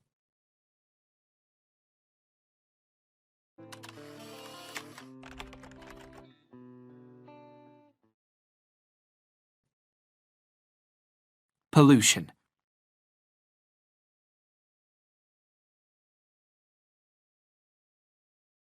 Sometimes we make our resources dirty. This is called pollution. We pollute the air when we use fossil fuels to make energy like electricity. We pollute water when we put waste into it. People, animals, and plants all need clean air and water. There are lots of ways we can help. We must keep water clean, and we must not waste it. Some charities are helping people to collect and store water. They are also building new dams, wells, and pumps so that people can have clean water nearer their homes. We must use non-renewable resources carefully, and we must not waste them.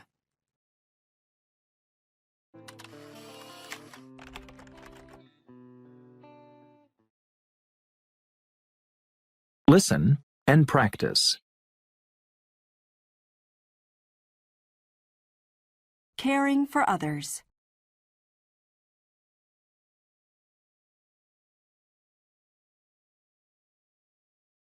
All around the world, people help each other. Many people, like doctors and teachers, have jobs that help others. They are paid money for their work. Lots of people give their time freely to do work to help others. They are called volunteers. It's wonderful to care for a sick child who needs help. It's amazing to save someone's life. Many people do jobs that care for others. Workers like doctors and nurses are very important. They help people to stay healthy, and they care for people who are sick. Doctors often work in clinics or hospitals, and they find out why people are sick and help them to get better.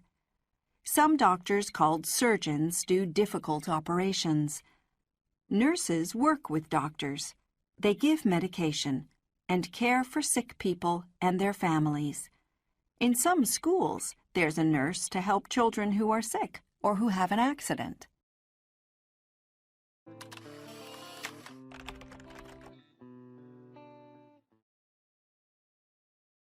Listen and practice. Helping people through life.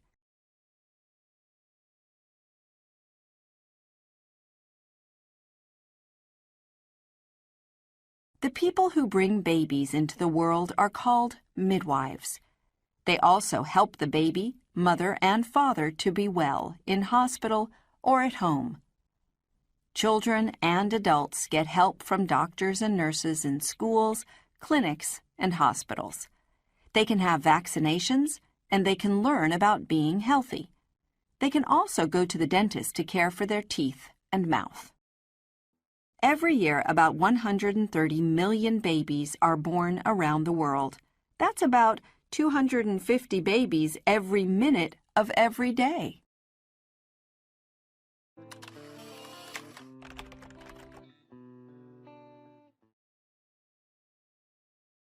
Listen and practice. Helping people through life.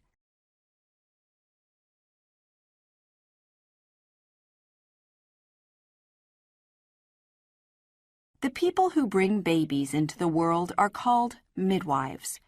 They also help the baby, mother, and father to be well in hospital or at home. Children and adults get help from doctors and nurses in schools, clinics, and hospitals. They can have vaccinations, and they can learn about being healthy. They can also go to the dentist to care for their teeth and mouth. Every year, about 130 million babies are born around the world. That's about 250 babies every minute of every day.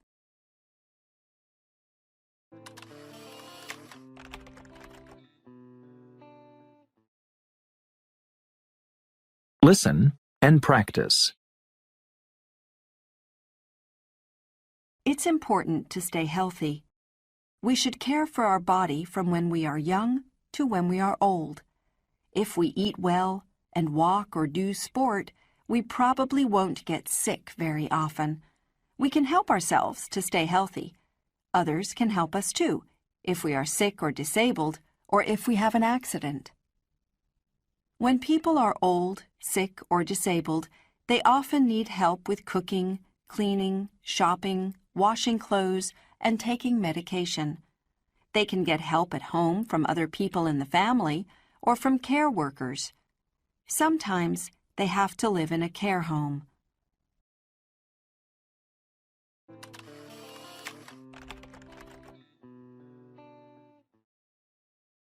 Listen and practice. My father is a doctor. He works in a hospital for children in Paris. He works very hard, but he loves his job. He's a very kind person. I miss him a lot because I live in England. But when he comes home, he always brings me something nice. I love my grandmother very much. She doesn't get angry with me like my parents do sometimes. And she always wants to listen to what I say. She is 74 years old and lives with my aunt and uncle in the same town as me. I see her every weekend.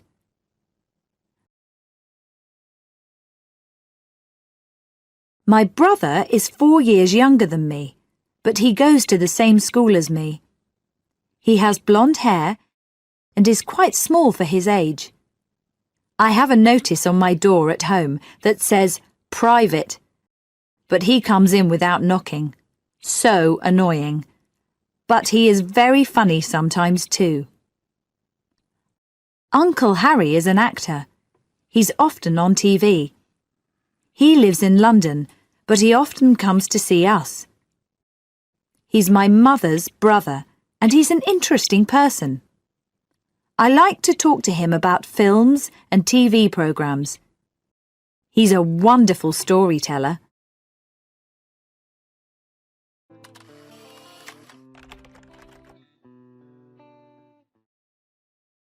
Listen and practice.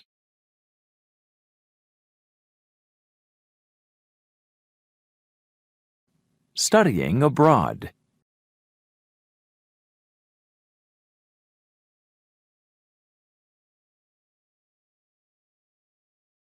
Every year, thousands of students choose to study abroad, whether it's for 6 months, a year, or even longer.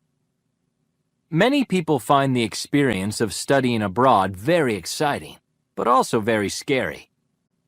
Living in another country will help you learn a language and learn about another culture. You will see the world in a new way and learn more about yourself. Studying abroad is also excellent training for the working world. Many companies want employees who speak a second language or who have experience living or working in another country. To choose the right country or school, ask yourself these questions. For how long do I want to study abroad? Do I want to live with a host family, with roommates, or alone? How much can I afford to pay?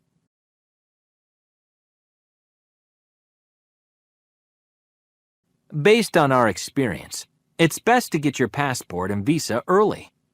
Before you go, learn as much of the language as you can and read about the customs of your host country. Also, talk with people who have experience studying abroad. And call the school to make sure someone can meet you when you get there.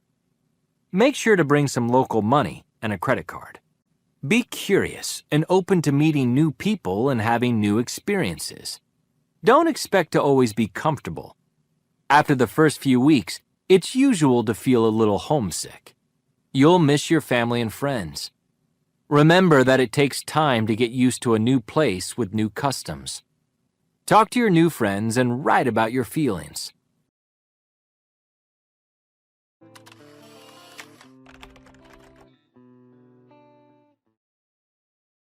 Listen and practice. This really happened to me. I was about 10 years old and was camping with my best friend. It was late at night, and we were in our tents reading comic books with our flashlights and just talking. Suddenly, we heard this strange noise outside our tent. It sounded like an animal, maybe a bear or something. It was big. I know that for sure. It was growling. It was making sounds like grrr. It was moving all around our tent and pushing against the sides. We had all our food in the tent, so we thought it was hungry. We didn't know what to do. We were pretty frightened, to be honest. My friend wanted to feed it. He wanted to open the tent door and throw our food out. I didn't want to open the door. I just wanted to make a lot of noise and try to frighten the animal away. Well, we started making noises, shouting, playing our radio loudly, banging on things, whatever we could do to scare it and make it go away. It seemed to work because we didn't hear anything for a while. Then, suddenly, we heard a voice say, "I'm as hungry as a bear." It was my older brother.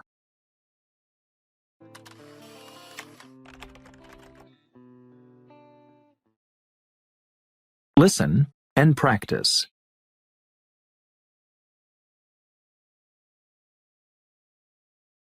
How colors make us think and feel.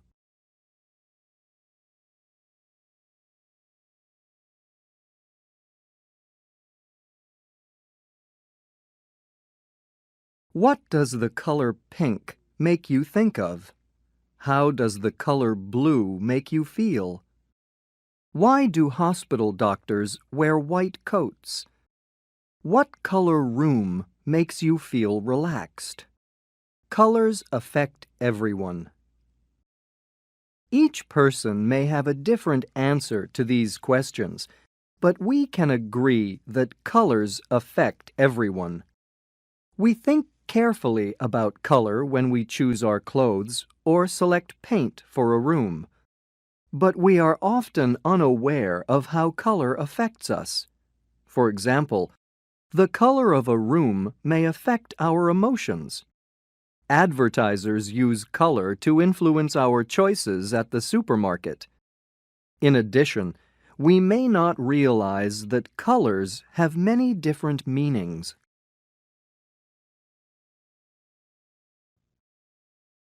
Colors in nature have universal meaning. For example, trees and plants are green, so the color green often represents life and nature. Blue, the color of the sky, oceans, and lakes, makes us think of air, water, and peace. Colors in the red spectrum, yellow, orange, and red, are warm colors. Those colors may give us a feeling of warmth and comfort, or feelings of anger. Colors in the blue spectrum, colors such as blue, green, and purple, are cool colors. They often give a feeling of calmness or sadness. These ideas about color are similar around the world. Humans have known about the power of color for a long time. Ancient cultures in China, Egypt, and India used colors to heal sicknesses. People believed that each color had a healing power. For example, people used blue to decrease pain. Even today, some people say that colors can help people feel better. However, research shows that although colors may change the way a person feels, they cannot heal an illness. Colors also have different meanings in different cultures. A color may represent good feelings in one culture, but bad feelings in another. For example, in the United States, white represents goodness. It is usually the color of a bride's wedding dress. However, in India, China, and Japan, white can mean death. Green is the color of dollar bills in the U.S., so green may make Americans think of money. But in China, green can represent a loss of respect. Different colors sometimes represent the same idea in different cultures. In European cultures, purple is the color of royalty for kings and queens. In Asia, yellow is the color of royalty. In addition, one color will have many different meanings within one culture. For example, in North America, red often means stop or danger, but it also can represent love.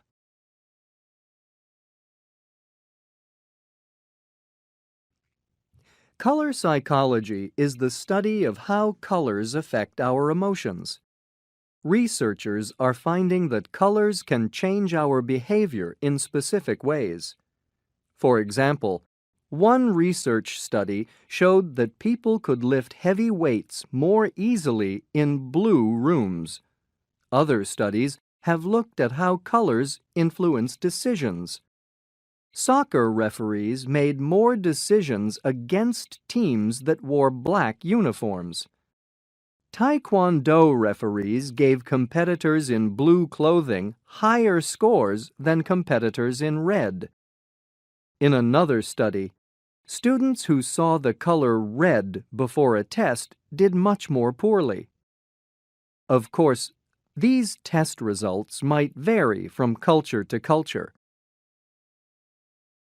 Most people do not realize how much color affects them.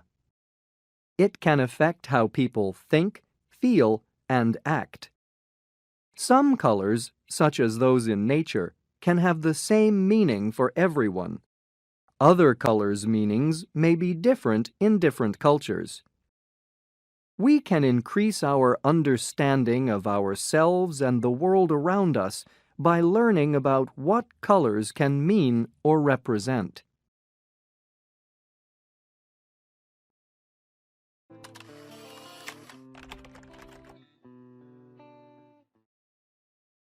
Listen and practice. My birthday is July 14th, and I always celebrate my birthday with my friends and family. I'm 16 years old now, and on my last birthday, my parents gave me a sweet 16 party. That's a party a lot of girls have when they turn 16.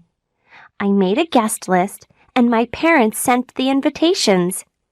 My mom and I decorated the room and planned a special menu of pizza, ice cream, and of course, cake. My mom baked a big chocolate cake with Happy Birthday Amanda on it. Everybody sang Happy Birthday to me. We had the party at my house, and 14 of my friends came. My mom and dad gave me a cool gift. It was a new camera. It was great. I took photos of my friends and then posted them online for my friends to see. I'm not going to have a party for my next birthday, my 17th, but I am going to have one for my 18th birthday.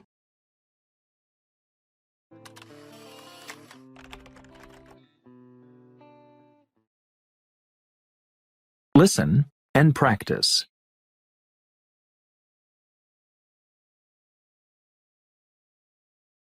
What is a desert?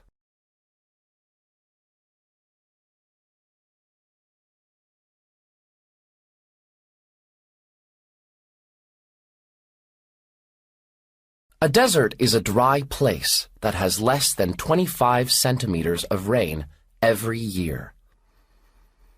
Some deserts have no rain for months or years. Some deserts have sand, but others have stones or rocks. Some deserts are in the mountains. In the day, temperatures in hot deserts are usually from 20 to 35 degrees centigrade, but temperatures can be more than 50 degrees. At night, the air gets very cold. Sometimes it's less than 0 degrees. Most cold deserts are warm in summer, but they are very cold in winter. In summer, temperatures are usually from 21 to 26 degrees centigrade. In winter, they are usually from 2 to 4 degrees. Most of the water in cold deserts comes from snow or fog. It doesn't come from rain.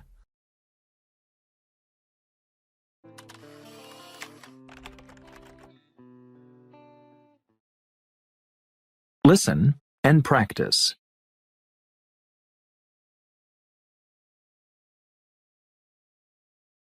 Living in the desert.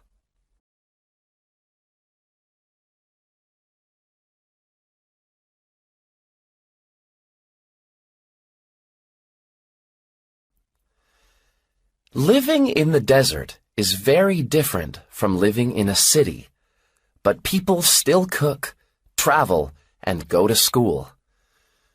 Most desert people eat bread, porridge, milk, cheese, and food from desert plants. They cook their food on a fire outside their home. Dates grow well in deserts. Dates with cheese is traditional Tuareg food. Today, many desert people drive SUVs, but camels are better for traveling across sand. Camels can travel more than 40 kilometers in a day. They are strong animals. Desert people can use camels to carry food, tents, and other things from their homes. A long time ago, only a few desert children went to school, but this is changing. In the deserts in Australia, Aborigines are building new schools. Students speak their own language, and they also learn English.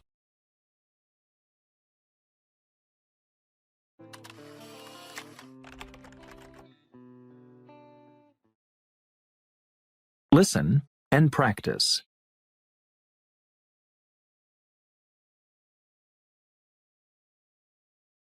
Being polite from culture to culture.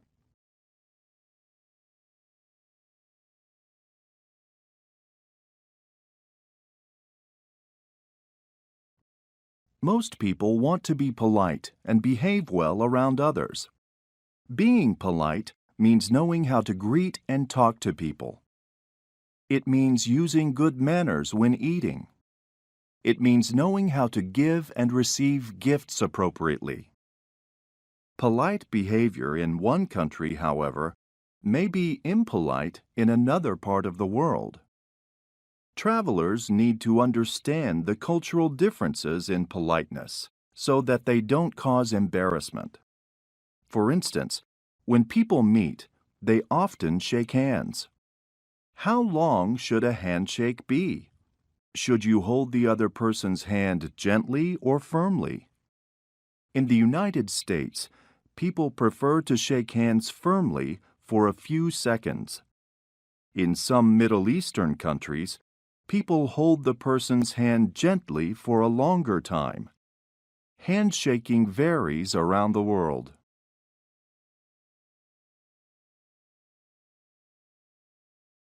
What about eye contact? In some countries, you show respect when you look someone directly in the eye. In other parts of the world, to look at someone directly is rude. To be respectful, a person looks down at the ground. There are also cultural differences in the way people use personal space. When two people are talking, should they stand close together or far apart? Exactly how close should they stand? In North America, for instance, people usually stand about an arm's length apart during a conversation.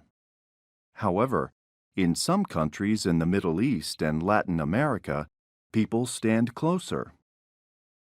It can be awkward if one person likes to stand close and the other person likes to stand farther apart.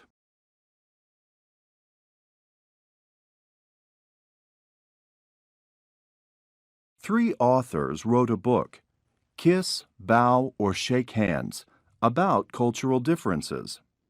In their book, they discuss greetings, gift-giving, and time. Around the world, cultures have different ideas about giving gifts. In the United States, if someone gives you a gift, you should open it while they are with you. That way they can see how happy you are to receive it. In China, you should open a gift after the person is gone. Another cultural difference is time. If someone invites you to dinner at their house at 6 p.m., what time should you get there? Should you arrive early, late, or exactly on time? In Germany, it is important to arrive on time. In Argentina, polite dinner guests usually come 30 to 60 minutes after the time of the invitation. When traveling, remember that each country has a different definition of being on time.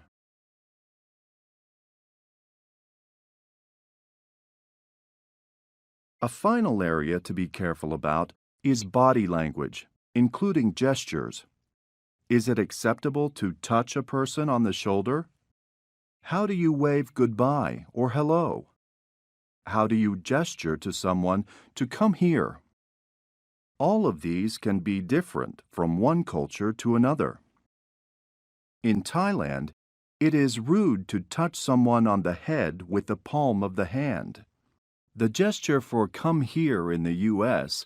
is only used for calling animals in some other countries. If you are going to live, work, or study in another country, it is important to learn the language. But it is also important to learn about cultural differences. This way, you can be polite and make a good impression. People around you will feel comfortable and respected. Politeness and good manners can be good for making friends, good for traveling, and good for business too.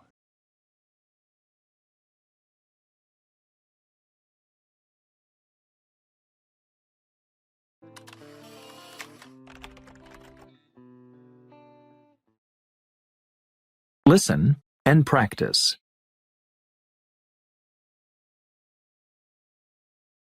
Excellent exercise.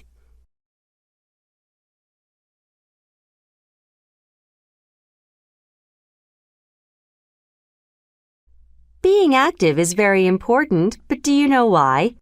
There are many benefits to exercise.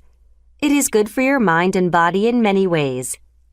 Exercise makes your body stronger. You need a strong body so you don't get sick easily. Exercise is good for your heart. Your heart pumps blood around your body. The more you exercise, the stronger your heart is. Exercise helps you keep a healthy weight. A healthy weight is important so you don't get sick. Exercise helps your brain work better. When you exercise, more blood goes through your brain. The more blood that goes through your brain, the better your memory gets. Exercise makes you happier. Exercise is a great way to reduce stress. It gives you more energy to do things that make you happy. The more things you do, the better you sleep. Exercise makes you strong, healthy, and happy. And it's fun to exercise. So don't forget to exercise.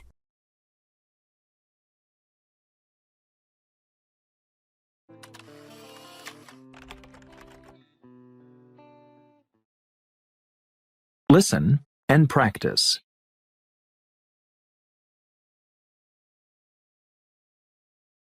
A world of friends is a world of peace.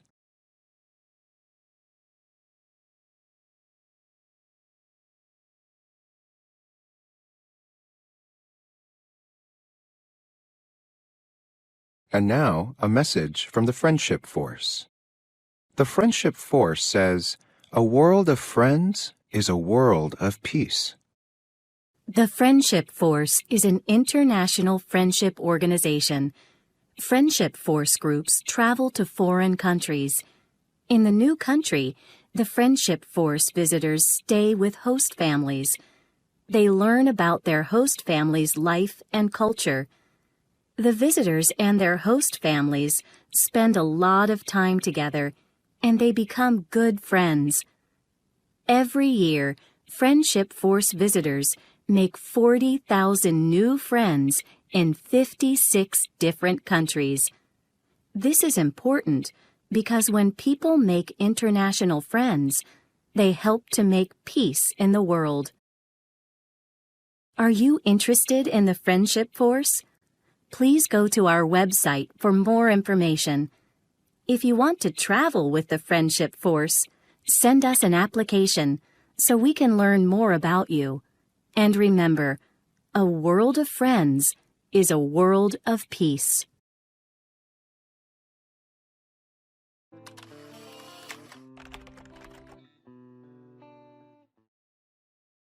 Listen and practice. I enjoy reading. I read a lot of books and I love going to the library. My dad likes outdoor things. He's really into sports and swimming, and he always tells me I should get more interested in sports. But Mom tells me that reading is the best way to learn. She always gives me books that she's been reading.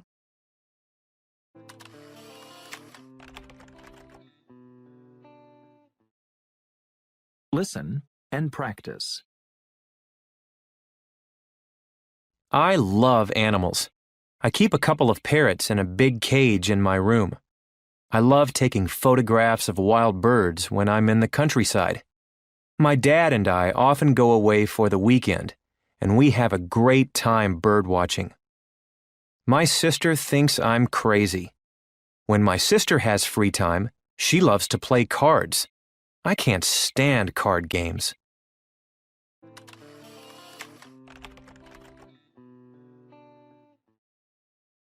Listen and practice.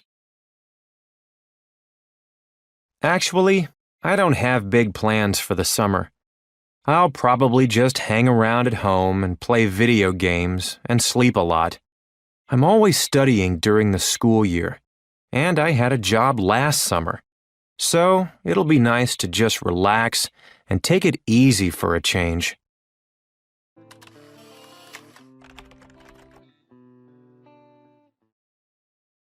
Listen and practice. I'm going to visit my grandparents this summer. I haven't seen them for a few years, and it'll be great to spend time with them.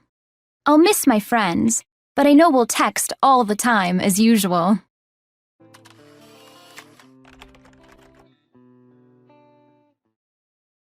Listen and practice.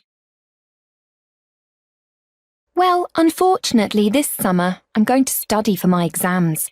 I'd like to take a vacation, but this is my last summer for studying. My exams are next spring. Next summer I can have fun.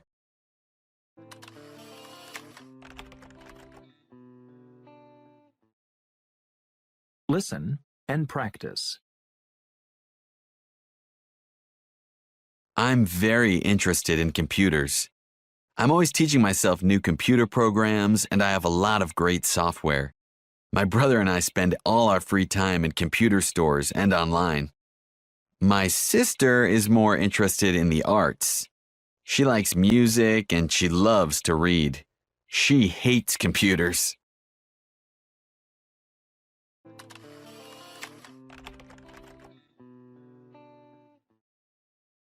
Listen and practice. I love travelling. My mother and I go to a different place every year. Both of us love to learn new things about cultures. My father never goes with us because he hates flying. My older sister is in college, so she stays home and studies while we're away. Sometimes I wish my sister and my father would travel with us because I miss them.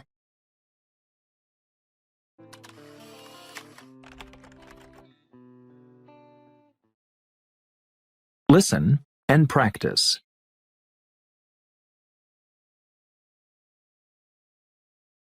Accidental inventions.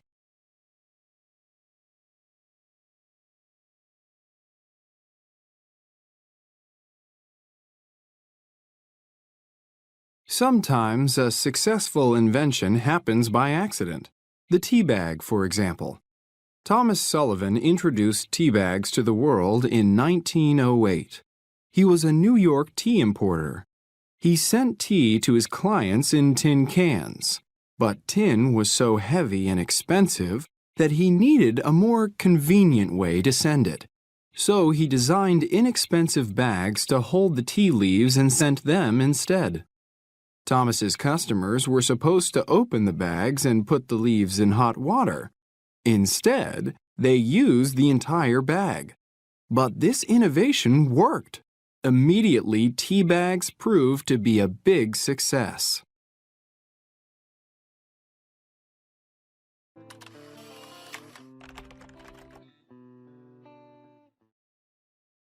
Listen and practice. How embarrassing.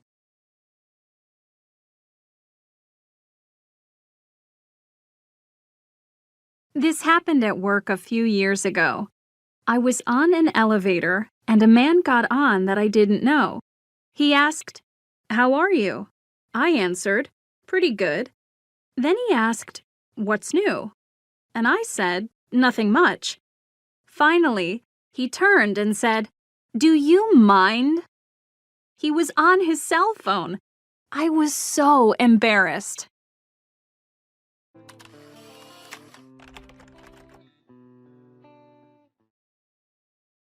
Listen and practice.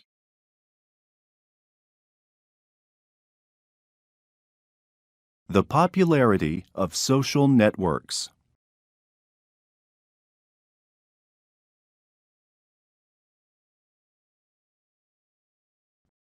Every morning, Sarah turns on her computer. First, she checks her email.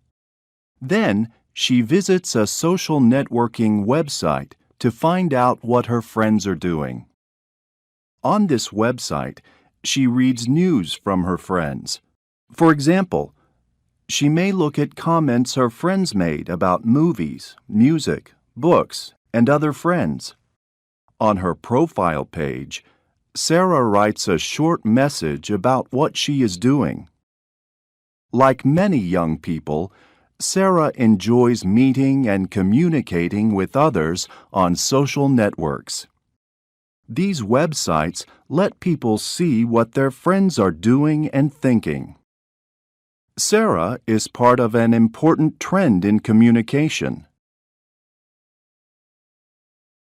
Social networking sites become more and more popular every day, and they are popular all around the world. In Japan, the top site is Mixi. In Europe, it is Bebo. The most popular site in Latin America is Orkut. In the United States, the top site is Facebook. In fact, Facebook is one of the most popular social networking sites in the world. A Harvard University student started Facebook in 2004, and it spread to more than 400 million users in just a few years. Why is the social networking trend spreading so rapidly? One reason that these websites are popular is because people are social. We like to communicate with other people. We make friends with people in school, at work, and online. Most people like to stay closely connected to their friends and family.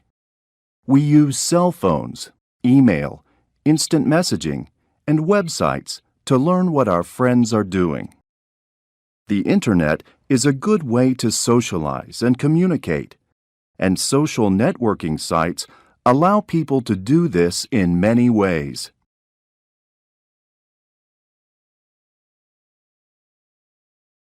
Social networking sites are interactive and personal.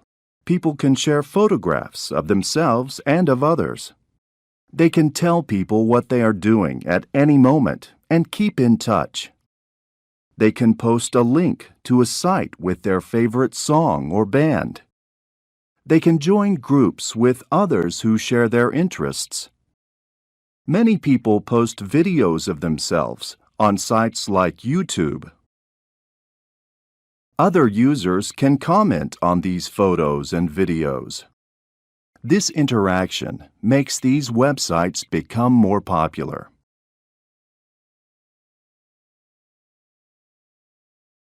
Another reason that social networking sites are popular is because the users write what is on the site. In the past, websites only had information for users to read. In this way, websites were like newspapers or television. All of the communication went in only one direction, from the website to the users. In the past, the average person didn't contribute to the websites. Today, the Internet is more interactive than it was in the past. Now, anyone can have their own website, blog, or page on sites like Facebook. Readers are now also writers and can easily add material to the web. People can express their own ideas, and they can put their own experiences online.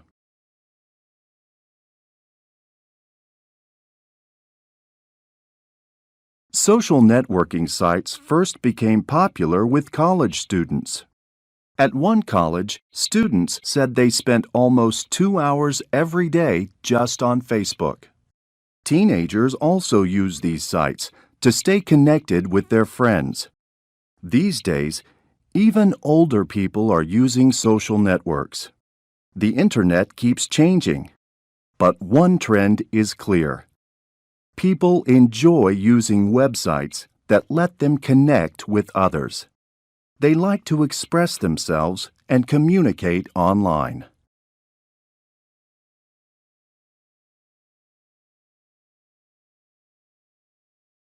Listen and practice. Voluntary work.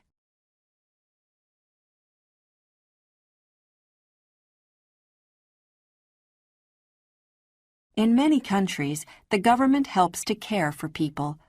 Governments give money to workers like doctors and nurses.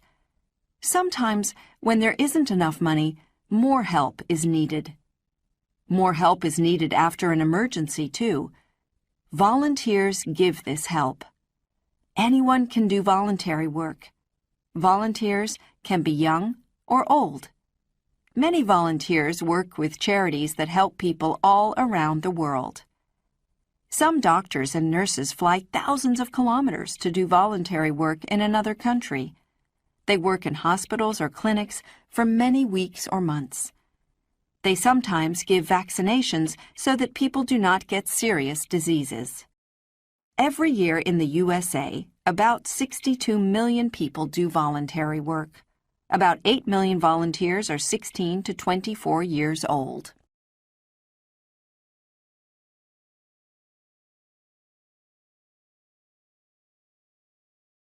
Listen and practice.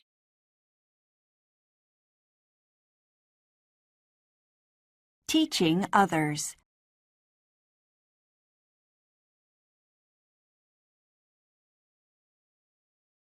People who teach others do one of the most important jobs. Education helps people to get a better job and to have a better life. Education is important for everyone. When we are very young, we don't know much about anything. Our parents and other people in our family teach us many things at home. Before we go to school, they help us to eat, walk, talk, and play. They help us as much as possible at the start of our life.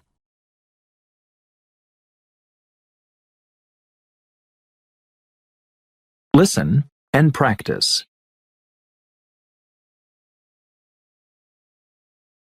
At school.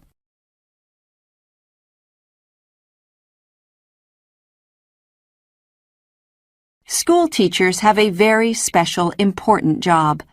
They get children ready for adult life. School teachers help very young children to read and write, and to do art and simple mathematics. They also teach older children subjects like geography, history, science, and languages. Many other people help in schools. Classroom assistants give more help to children who need it, for example, children who are disabled. In some schools, cooks make snacks and lunch for children and their teachers. Playground assistants help children to stay safe when they are in the playground. Sadly, many people in the world can't have a good education. Today, only about 82% of people who are more than 15 years old can read and write.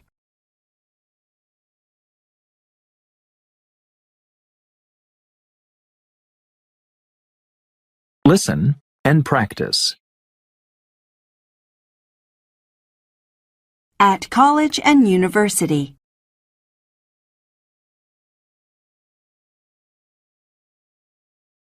Education isn't just for children.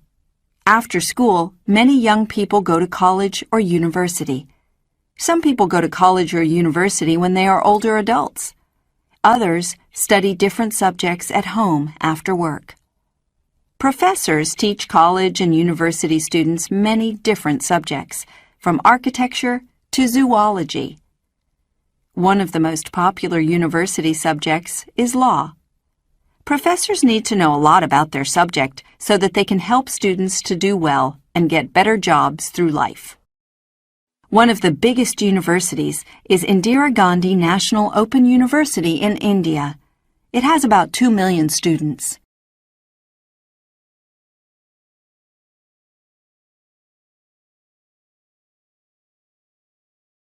Listen and practice.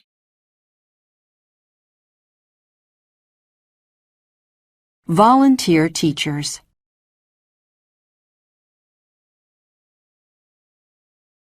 All around the world, there are volunteer teachers. Doing voluntary work is a wonderful way to see new places and meet new people.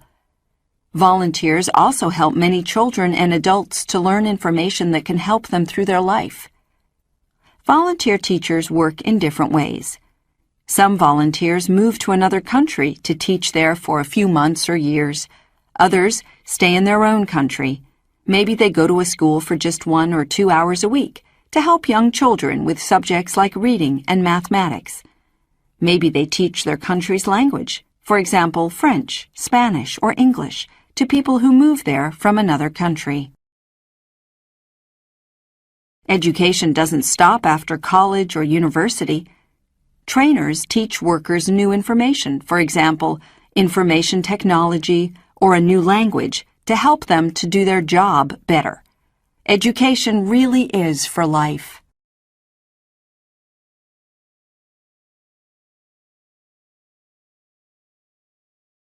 Listen and practice. Growing food.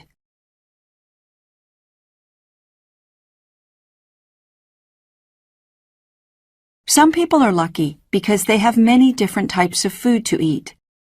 In other places, people can't always grow or buy all the food that they need.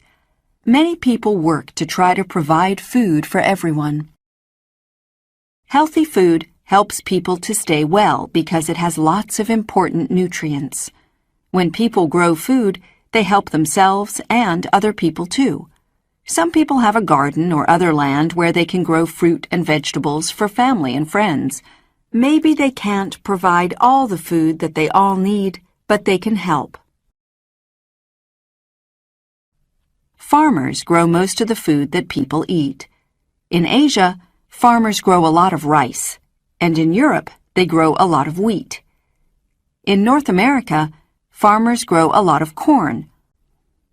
Farmers also grow vegetables like potatoes, carrots, and onions, and fruits like apples, oranges, and bananas. Some farmers raise animals so that people can eat meat like chicken and beef.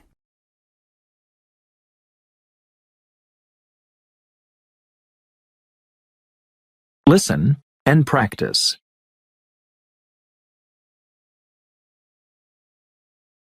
Not enough food.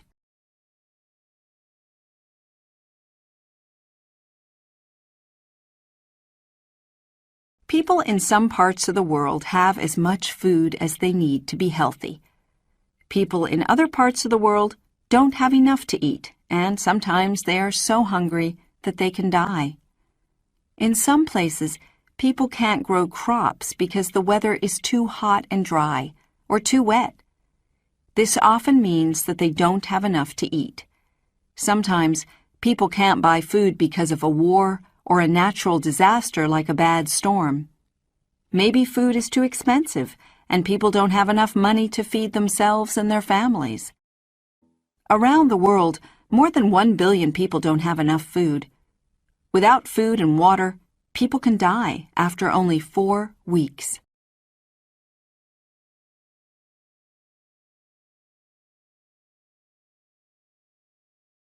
Listen and practice. Helping hungry people.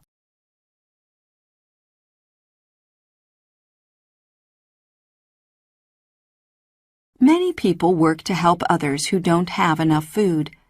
Some charities give people seeds so that they can grow food. Experienced farmers teach other farmers how to grow the strongest, healthiest crops, like corn or sugar cane. Some charities help farmers to become fair trade farmers. Fair trade farmers usually sell their crops straight to stores and supermarkets so that the farmers get more money. This helps them to buy more seeds and to grow more food. Now scientists are even making seeds that can grow with little water. In some countries, scientists have learned to make rain. They put special chemicals into very cold clouds.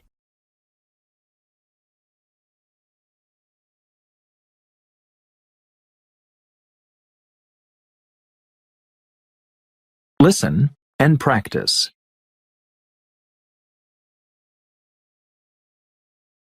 Water for everyone.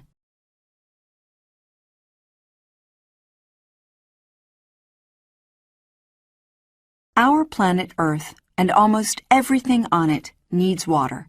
Without water, plants, animals, and people would die. In some places, there's a lot of water. In other places, there isn't enough water, and this makes life very difficult. A lot of water is used for farming. Crops need water to grow, and animals drink water. In industry, people use water to help machines to work, and so that they can make the things that we need and enjoy. Water is also important at home. We drink water. We use water to wash ourselves, clothes, and dishes, and to clean the home. We also use water when we flush the toilet.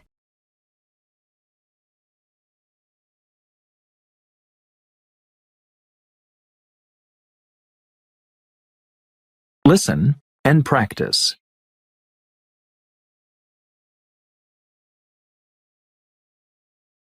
Working with water.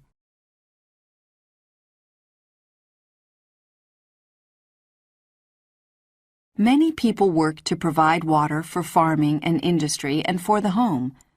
Most of the fresh water that people use comes from rivers, lakes, or under the ground. People build reservoirs to store this water. They also build pipes to take it to different places. In places where there isn't enough water, volunteers sometimes work with local people to build wells to provide water for families. They also help to keep water in wells and springs as clean as possible. Most of Earth's water is salt water in the oceans or frozen into ice. Only about 1% can be used by people for drinking, cooking, washing, farming, and industry.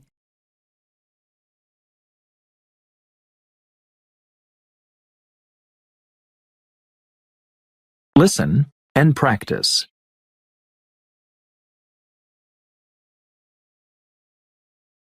Clean water.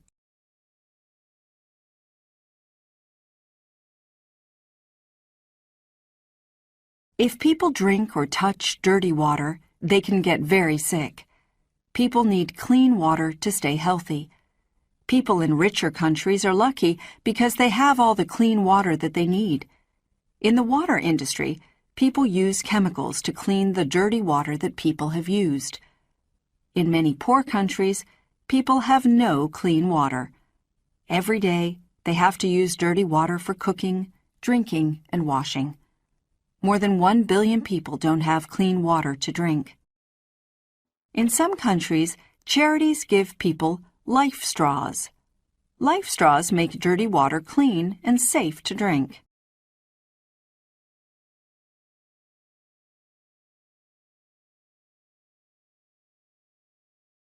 Listen and practice.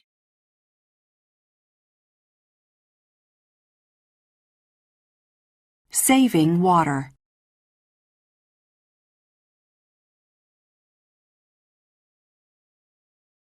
Today there are about 6 billion people on our planet. Every day there are more. Many people don't have enough water, or they have to travel a long way to collect water. We need to do things now to make sure that people in the future will have enough water. We can all help to save water. Don't use too much water when you wash your hands and face, brush your teeth, and wash the dishes. Turn off the water when you have enough. Put water in the refrigerator so that you don't have to turn on the water and use lots of it every time you want a cold drink. Take a shower, not a bath. If you have to take a bath, don't fill the bathtub.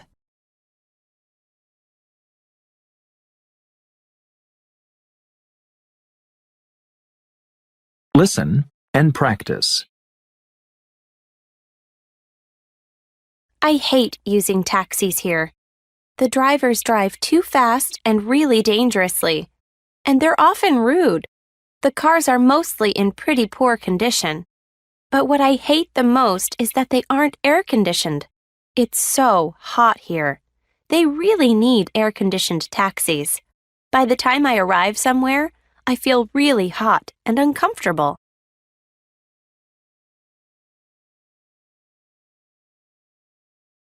Listen and practice. I find that taxis here are okay. They're pretty comfortable.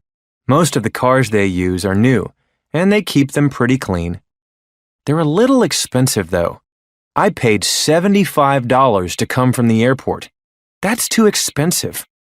I guess the thing I hate the most, though, is that the drivers don't speak English very well. It's very difficult to explain to them where you want to go.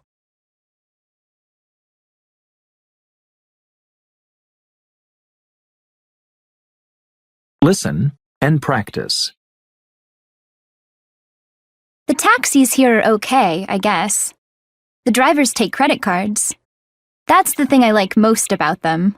It's really convenient. But the taxis are pretty old, so they're not very comfortable. Half of them don't have seat belts or air conditioning.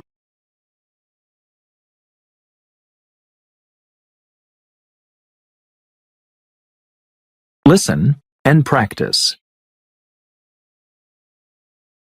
Oprah Winfrey is a famous American TV talk show host.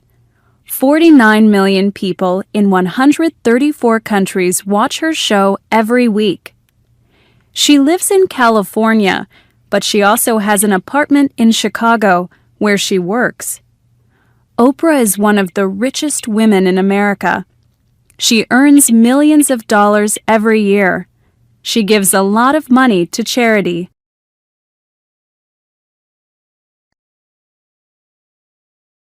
She was born on January 29, 1954, in Kosciuszko, Mississippi. Her parents were very poor. Her father, Vernon Winfrey, worked in a coal mine, and her mother, Vernita, cleaned houses. They couldn't look after Oprah, so she lived with her grandmother, Hattie Mae. Oprah was clever. She could read before she was 3, and when she was 17, she received a scholarship to Tennessee State University, where she studied drama. She also started reading the news at the local radio station.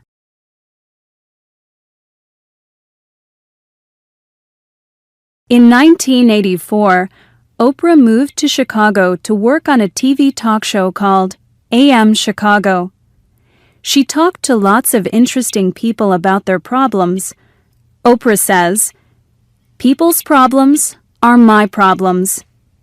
The show was very successful, so in 1985, it was renamed The Oprah Winfrey Show. In 1993, she interviewed Michael Jackson, and 100 million people watched the program. Last year, she earned $260 million.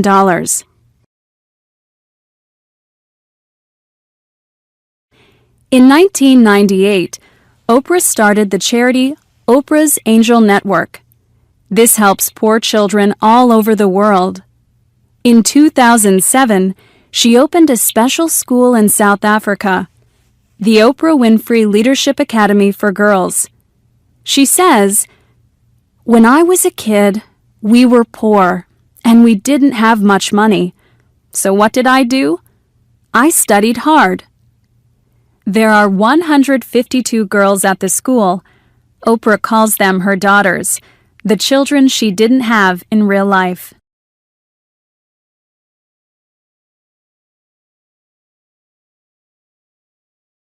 Listen and practice. Help for refugees.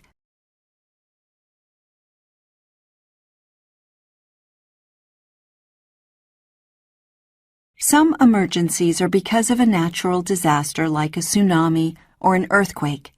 Others are because of something that people do, like fighting in a war. In emergencies, people need help very quickly. People become refugees when they have to leave their home in an emergency or when their home is lost. There are millions of refugees in the world. Most refugees have had frightening experiences. They have often lost everything: their home, their job, and their school. Maybe they have lost people in their family, too. They often live in refugee camps, special places where refugees can live and be safe.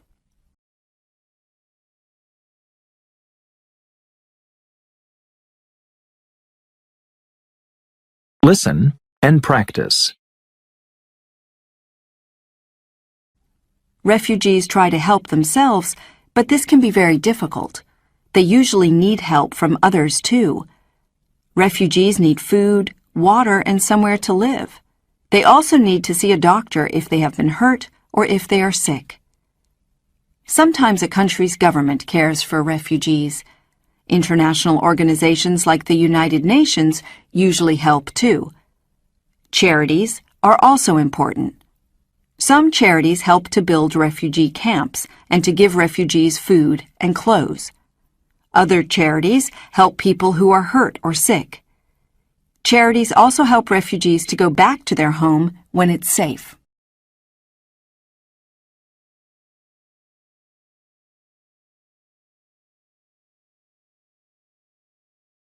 Listen and practice. I'm a flight attendant. Many people think it's a boring job, but I love it. I get to travel all over the world, and I meet lots of interesting people. I like that. The job is pretty easy, really. We don't work non-stop for the whole flight. We have plenty of time to sit down and take a break. On long flights, we can even take a nap. Also, the money is very good because all our expenses are paid when we're working.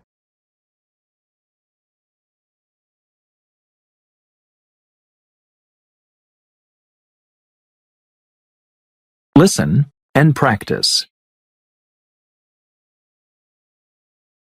There's a new Chinese restaurant just 5 minutes from my house. It's a very simple place. A little boring inside, actually. Just a few tables in an empty room. They need to add more dishes to the menu, too. Right now, they only serve 4 or 5 things, but they're all delicious and very cheap. You can get a good meal there for around $15. All the people who work there were very friendly and helpful, so I left a good tip.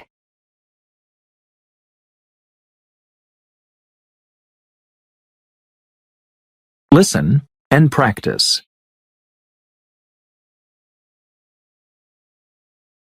The Tsunami in Indonesia, 2004.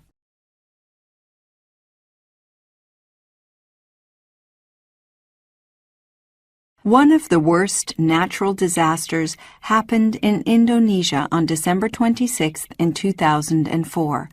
A huge earthquake under the Indian Ocean caused a giant wave or tsunami that traveled thousands of kilometers across the ocean at great speed.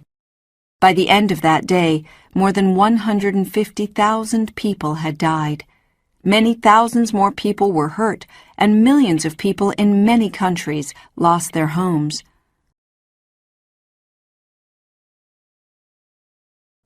Lots of people helped after the tsunami. Families, friends, and neighbors helped each other. Many people came from countries all around the world to help too. Governments sent workers to help, and charities sent volunteers. One of the biggest jobs was to clean up the beaches and towns. People saved things like wood and stones to build new homes and buildings.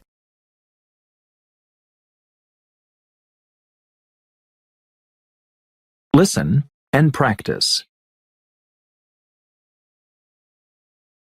There's a new Chinese restaurant just 5 minutes from my house.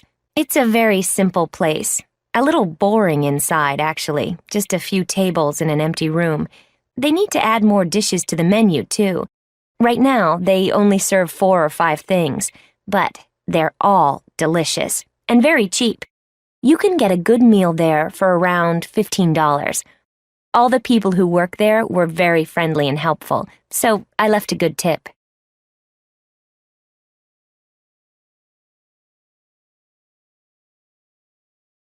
Listen and practice. The earthquake in Haiti, 2010.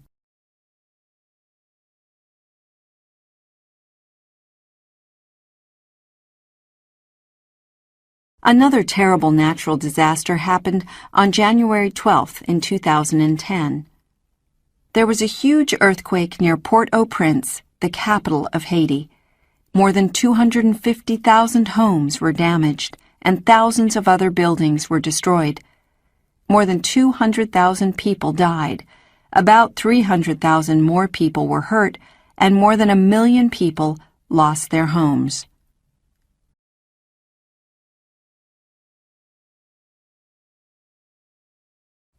The people of Haiti worked with many people from other countries who came to help.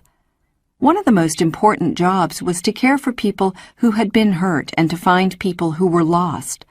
Dogs also helped to rescue people from under-damaged buildings. People helped to get food and clean water to everyone, and medicines to people who were sick. They also made refugee camps for people who had lost their homes.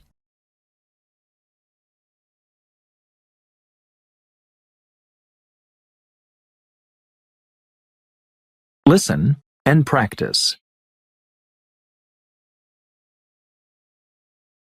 Caring for animals.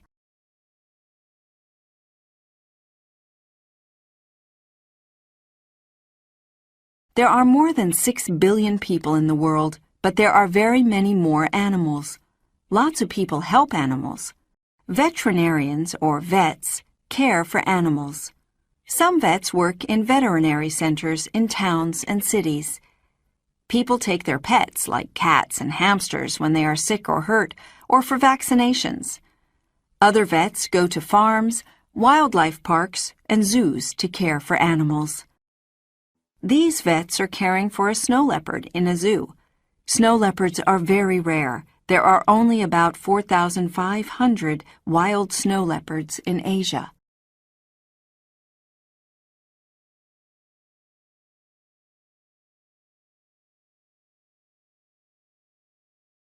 Listen and practice. The airport is far away from the city, and it's a pretty horrible place.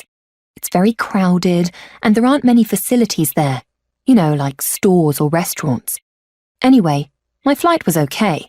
It was a bit bumpy. The food was awful, though. It was dry and tasteless. The service was fantastic. The flight attendants did their best to make everyone feel comfortable. The worst problem was the other passengers. The plane was full of loud college students on their way to spring break in Florida. Next time, I won't travel during spring break.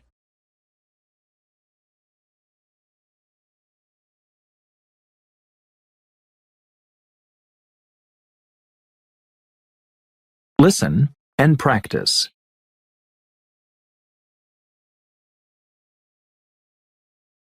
Animal charities.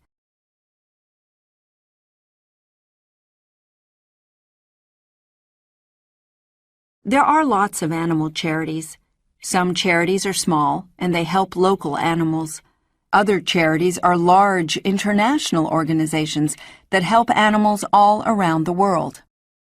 Charities help animals in many ways, but they need money to do this.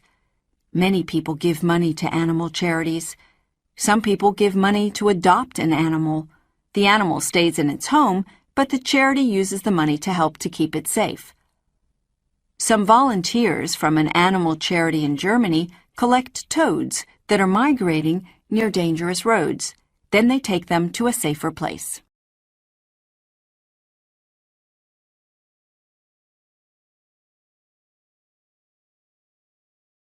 Listen and practice. I had the worst thing happen to me this morning.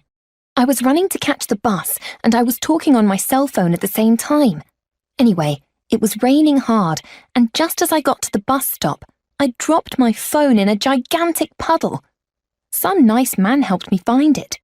It was completely soaked. The man told me to take the battery out and let all the parts dry out during the day. It sounded like a good idea, so I tried it. I put the battery back this afternoon and tried to make a call, but it doesn't work at all. Now I'll have to go to the phone store and get a new one.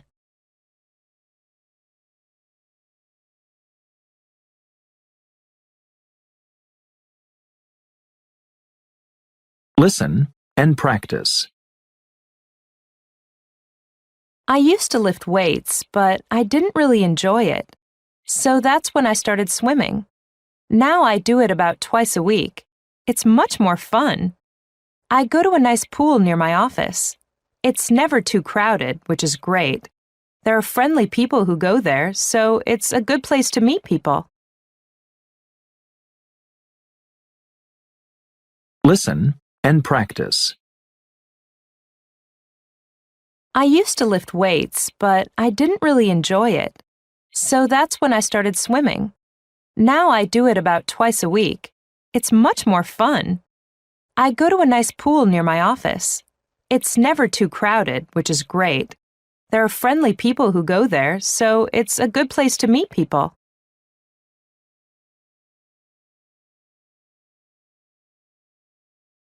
Listen and practice. This campus is really beautiful. It's like a park. There are lots of plants and trees everywhere. That was one of the reasons I decided to come here. Another was the teachers.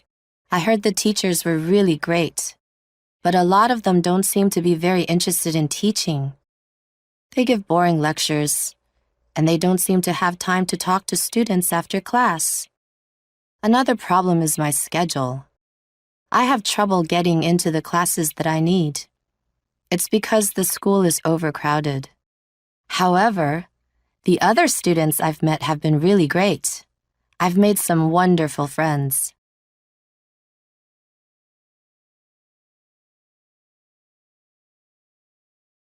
Listen and practice.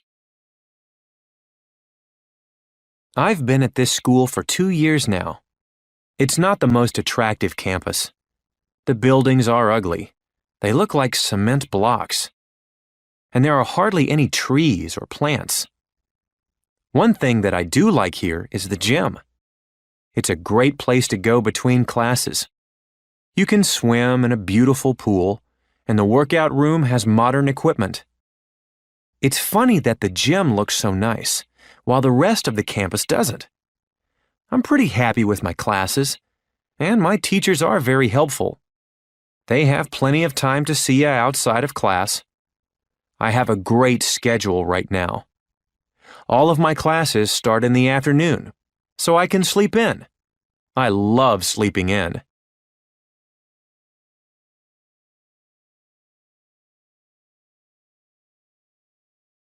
Listen and practice. I'm afraid I haven't been happy here at all. I think I made a mistake. It costs a lot of money, but just isn't worth it. The classes are really boring, and they don't seem very useful. I want to take a computer science class, and they don't even teach that here. I haven't made many friends either. Everyone thinks it's so easy to meet people, but the other students seem very unfriendly to me. They do have a lot of interesting clubs. There's a photography club I might join. One thing that's nice is the campus. It's very attractive. There are a lot of trees and nice places to sit outside. There's even an outdoor cafe. I guess that's what you're paying for.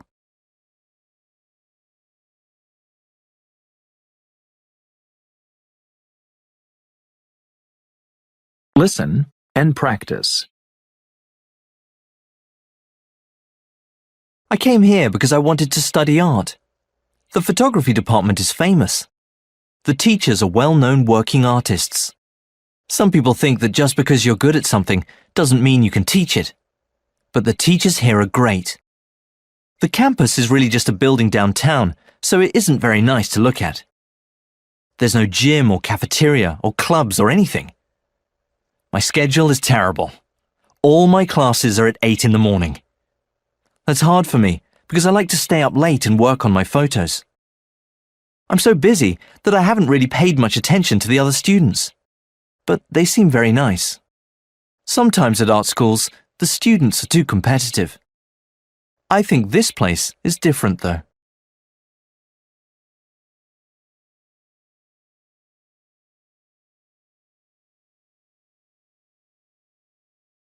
Listen and practice. Saturday morning, I got a phone call from an old school friend.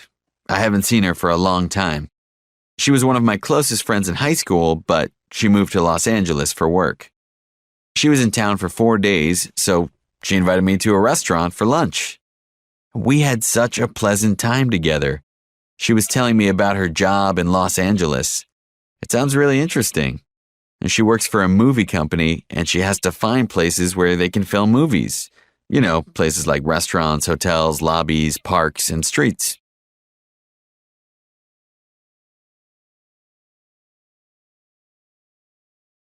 Listen and practice.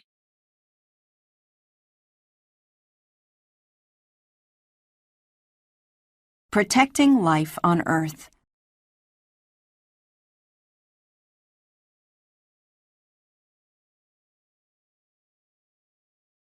There are many millions of species of plant and animal. They live all around us, on land, in water, and in the air. Without them, Earth and everything on it would die. Species are important in many ways.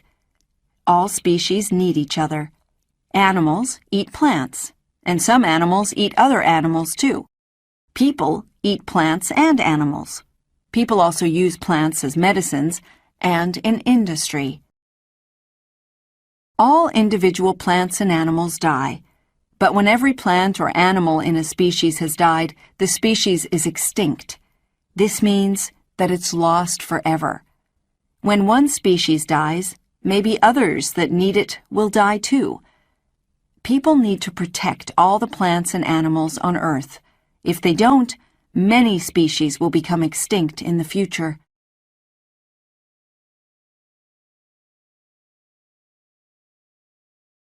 Listen and practice. Helping our planet.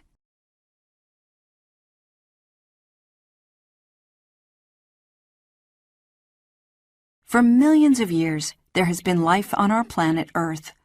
Earth has everything that people, animals, and plants need: air, water, and land. Everyone should care for our planet. People damage Earth with pollution that comes from vehicles like cars and planes, and from electricity used at home and in industry. To make electricity, people burn fossil fuels like coal and oil. This makes too many gases like carbon dioxide, and they make Earth too warm. Many scientists think that this is changing Earth's climate. Some countries are becoming colder, and wetter. Others are becoming hotter and drier.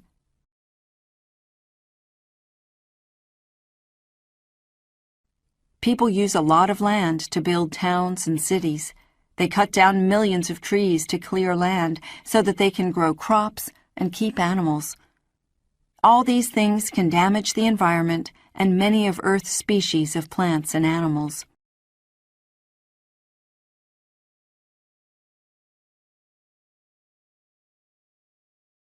Listen and practice. Protecting the environment.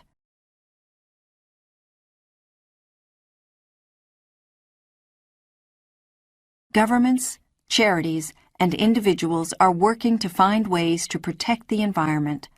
Environmental campaigners teach people about problems like pollution. They talk to governments and news reporters. They tell people about ways to stop pollution. Many volunteers help to protect the environment after a disaster. For example, they clean beaches after an oil spill, or they plant new trees after a fire. Some scientists have found ways to make clean electricity that does not use fossil fuels. Instead, they use energy from the sun, wind, or water. This is important because we all need electricity, but there won't be fossil fuels forever. Today, most cars, buses, and trucks use gasoline that's made from oil. Some engineers have designed cars and buses that use biogas instead.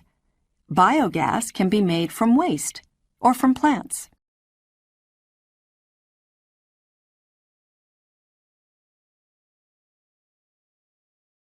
Listen and practice. Some friends and I were on vacation in China last summer. I went shopping one day and got some really fabulous things. I got nice running shoes and tennis clothes. I thought the prices were reasonable, and I hate bargaining, so I just paid the price they asked. The next day, one of my friends went back to the same store and decided to bargain. She got things for much cheaper prices than I paid. Next time I go traveling, I'll be sure to bargain when I buy something.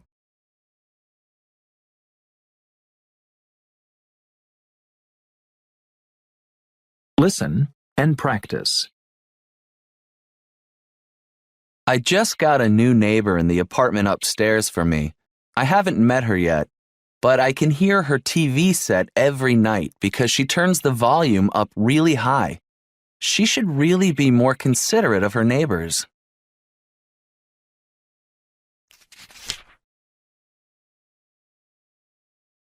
Listen and practice. I guess I really need to get some exercise outside, in nature. Right now, I exercise all the time, but it's always indoors. I lift weights at an indoor gym, and I go swimming every weekend at an indoor pool. I even go jogging on an indoor track. I was watching TV last night when a bicycling competition came on. Now, I'm totally excited about bicycle racing. I would really love to try it.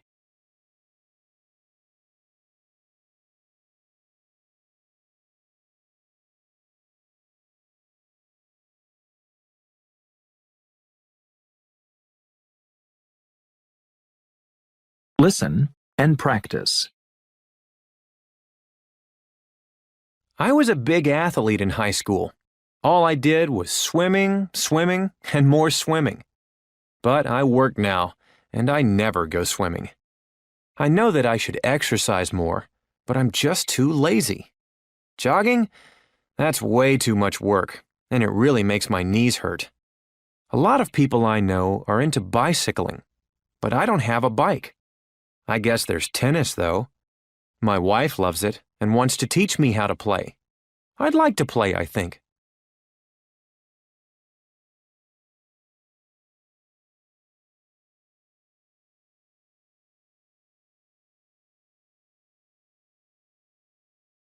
Listen and practice. Exercise is really important to me. I like doing things where I keep active, things that are good for my health. My roommate isn't like that at all, though. He wakes up and surfs the internet for hours. Then he plays his guitar in his room all afternoon. I just hate sitting around indoors. I especially hate surfing the internet.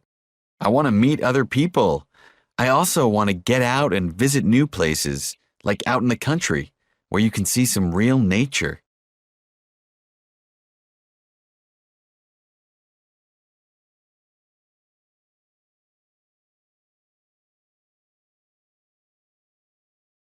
Listen and practice. After my husband got sick last year, the doctor told him to lose 20 pounds. Since then, I've been trying to help him lose the weight by exercising with him. There isn't much we can do together, though. We sometimes jog in the morning, but when he works late, he doesn't want to wake up early. Our community center has an aerobics class in the evening, but he won't go. He says it's just for women, so neither of us does that. He wanted to try weightlifting, but the doctor said it was too dangerous. So, now I'm thinking about getting him golf lessons. For both of us, actually. The walking might even be a little romantic, too.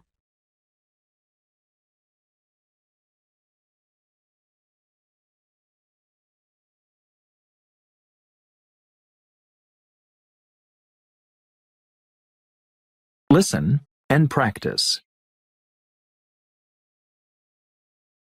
I try to stay very active. I play tennis with my daughters every weekend, and I go golfing every day. I used to lift weights too, and I'm talking about heavy weights. But I had to stop recently because I had to have an operation on my back. Now I'm really worried that I'll have to stop playing tennis and golf too. I don't really have a lot of hobbies or interests besides sports, so I really need to keep doing them. The doctor said swimming would help my back improve, so maybe I'll try that.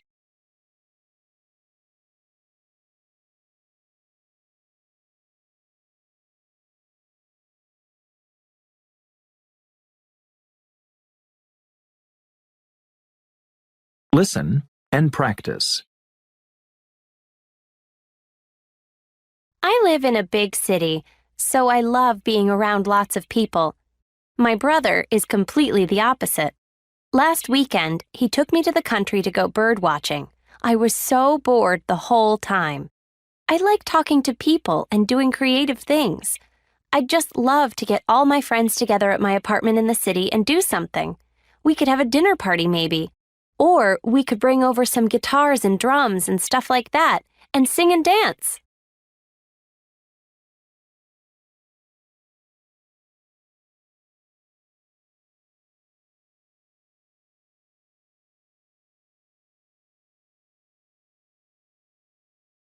Listen and practice.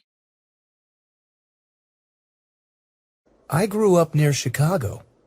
I really wanted to be a gym teacher at a school. I love sports, and I used to play them a lot.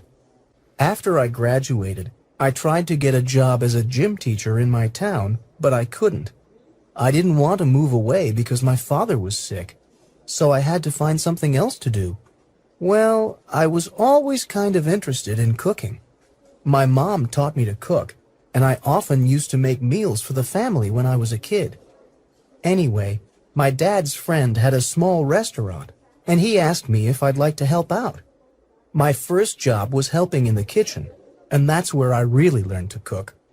I used to watch the chefs at work so that I could pick up their techniques. Then, a year later, the owner asked me to be one of the chefs. Then, a couple of years ago, I decided to open up my own restaurant. It's done really well. We have 3 chefs, and we're usually very busy, especially on the weekends.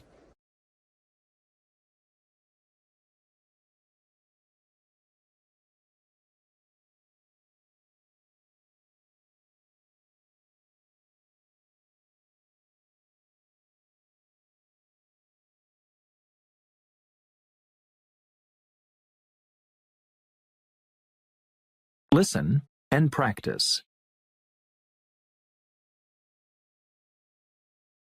Other ways to help Earth.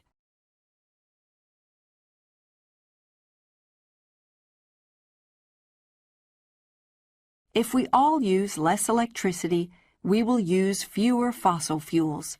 This will reduce pollution. When we aren't watching television or using the computer, we should remember to turn them off. When we go out of a room, we should turn off the lights too. We shouldn't use very hot water to wash ourselves or our clothes because we use a lot of electricity to heat water. We all need things like beds, chairs, and tables. But many people buy too much. Making lots of new things uses lots of electricity. We should use things for as long as possible. This will use less electricity. We should also reuse or recycle things as much as possible. This will make less waste, which is good for the environment.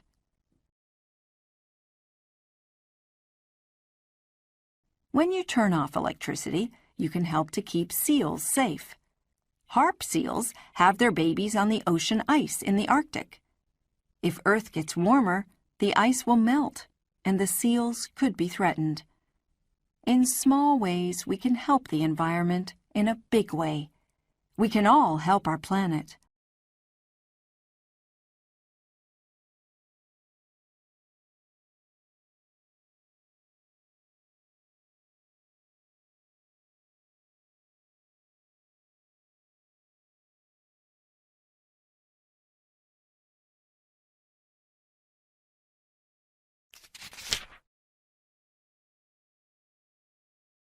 Listen and practice. The man who lives next to me is moving. I can't say that I'm too upset about it. He's lived next to me for almost 5 years, but I don't think he's spoken to me more than 3 or 4 times. Sometimes I'll wave to him in the morning, and he doesn't even wave back.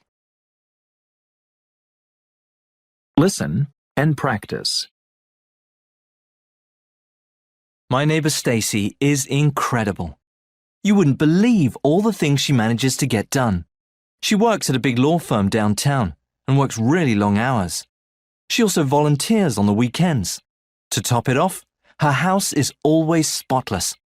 I honestly don't know where she finds the time.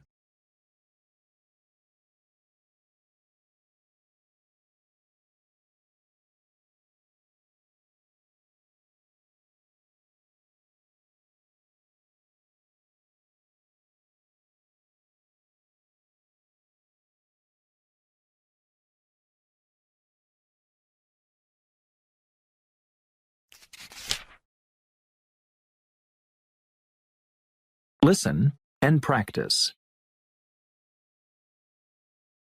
I work for a market research company. We do research for companies that are planning to develop new products.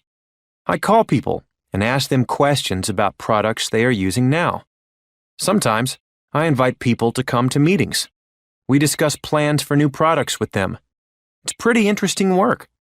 I've been doing it for nearly 15 years now, and I've got no plans to change jobs. The thing I really like about my job is that each month I'm working on something completely different, so it never gets boring.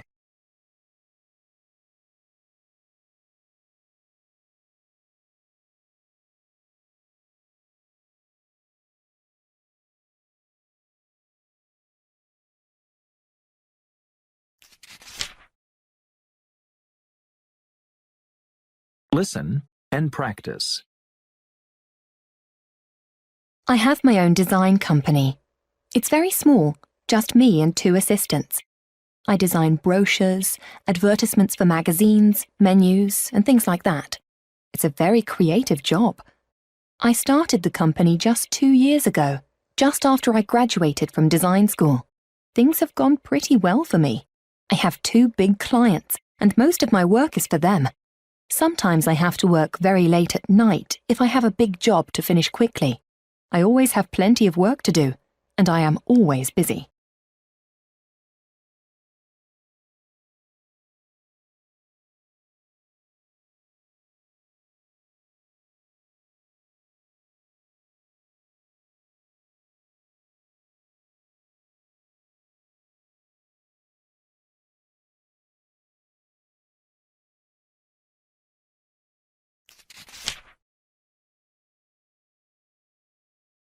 Listen and practice. I've had my own restaurant for 10 years. When I first bought this place, I thought it would be easy to run, but it's very hard work. I work long hours. Sometimes we're very busy and sometimes we're very slow. We usually have a lot of customers on the weekends. During the week, it's sometimes quiet. I never have a day off because there are always so many things to do. I don't do any of the cooking myself. I have 3 very good chefs to do that. Owning a restaurant is a tough job, but I love it. I don't want to do anything else.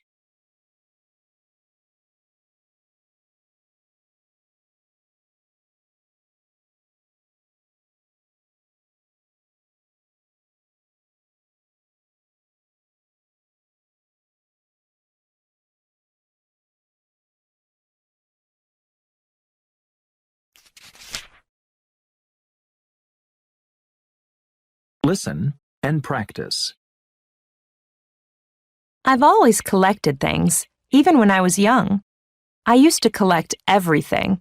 Comic books, baseball cards, you name it. But they're all packed away in boxes now. Now my favorite pastime is gardening. I spend all weekend outside with my flowers. I love seeing them change. That's what I like best about it, I guess. They're these little seeds at first, and then one day, they're big, beautiful flowers.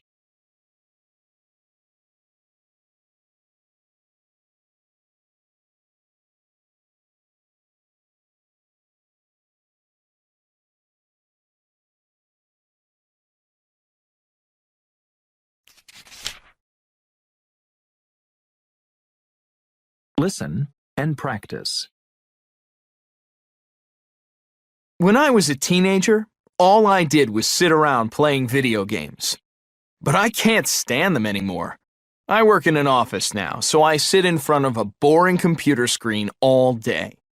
Now I like being outdoors. I belong to a hiking group, and we go someplace different every weekend. I keep fit and healthy this way. The best thing is that I can make some really great friends.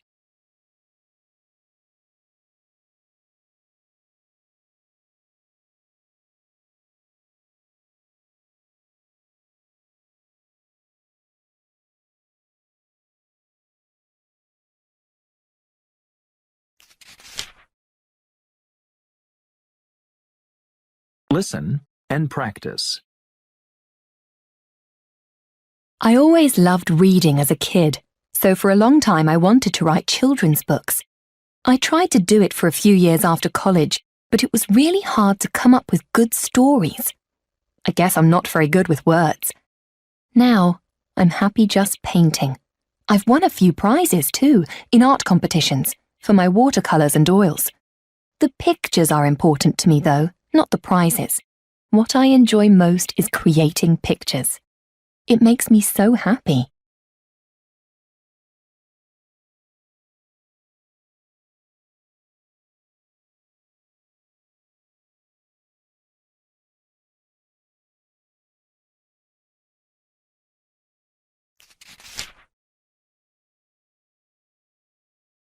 Listen and practice. This is great. You can use it to clean the sofa or the inside of your car. It's rechargeable, so it runs for about 30 minutes when it's fully charged. Also, if you drop stuff on the carpet, it picks up the dirt very easily. It's very light, too, so it's really easy to use. It only has a small bag inside to collect the dirt, so don't forget to change the bag regularly. You can see when it's full through the plastic cover. Be sure to put it back on the charger after you use it, or the battery will run down and it won't work.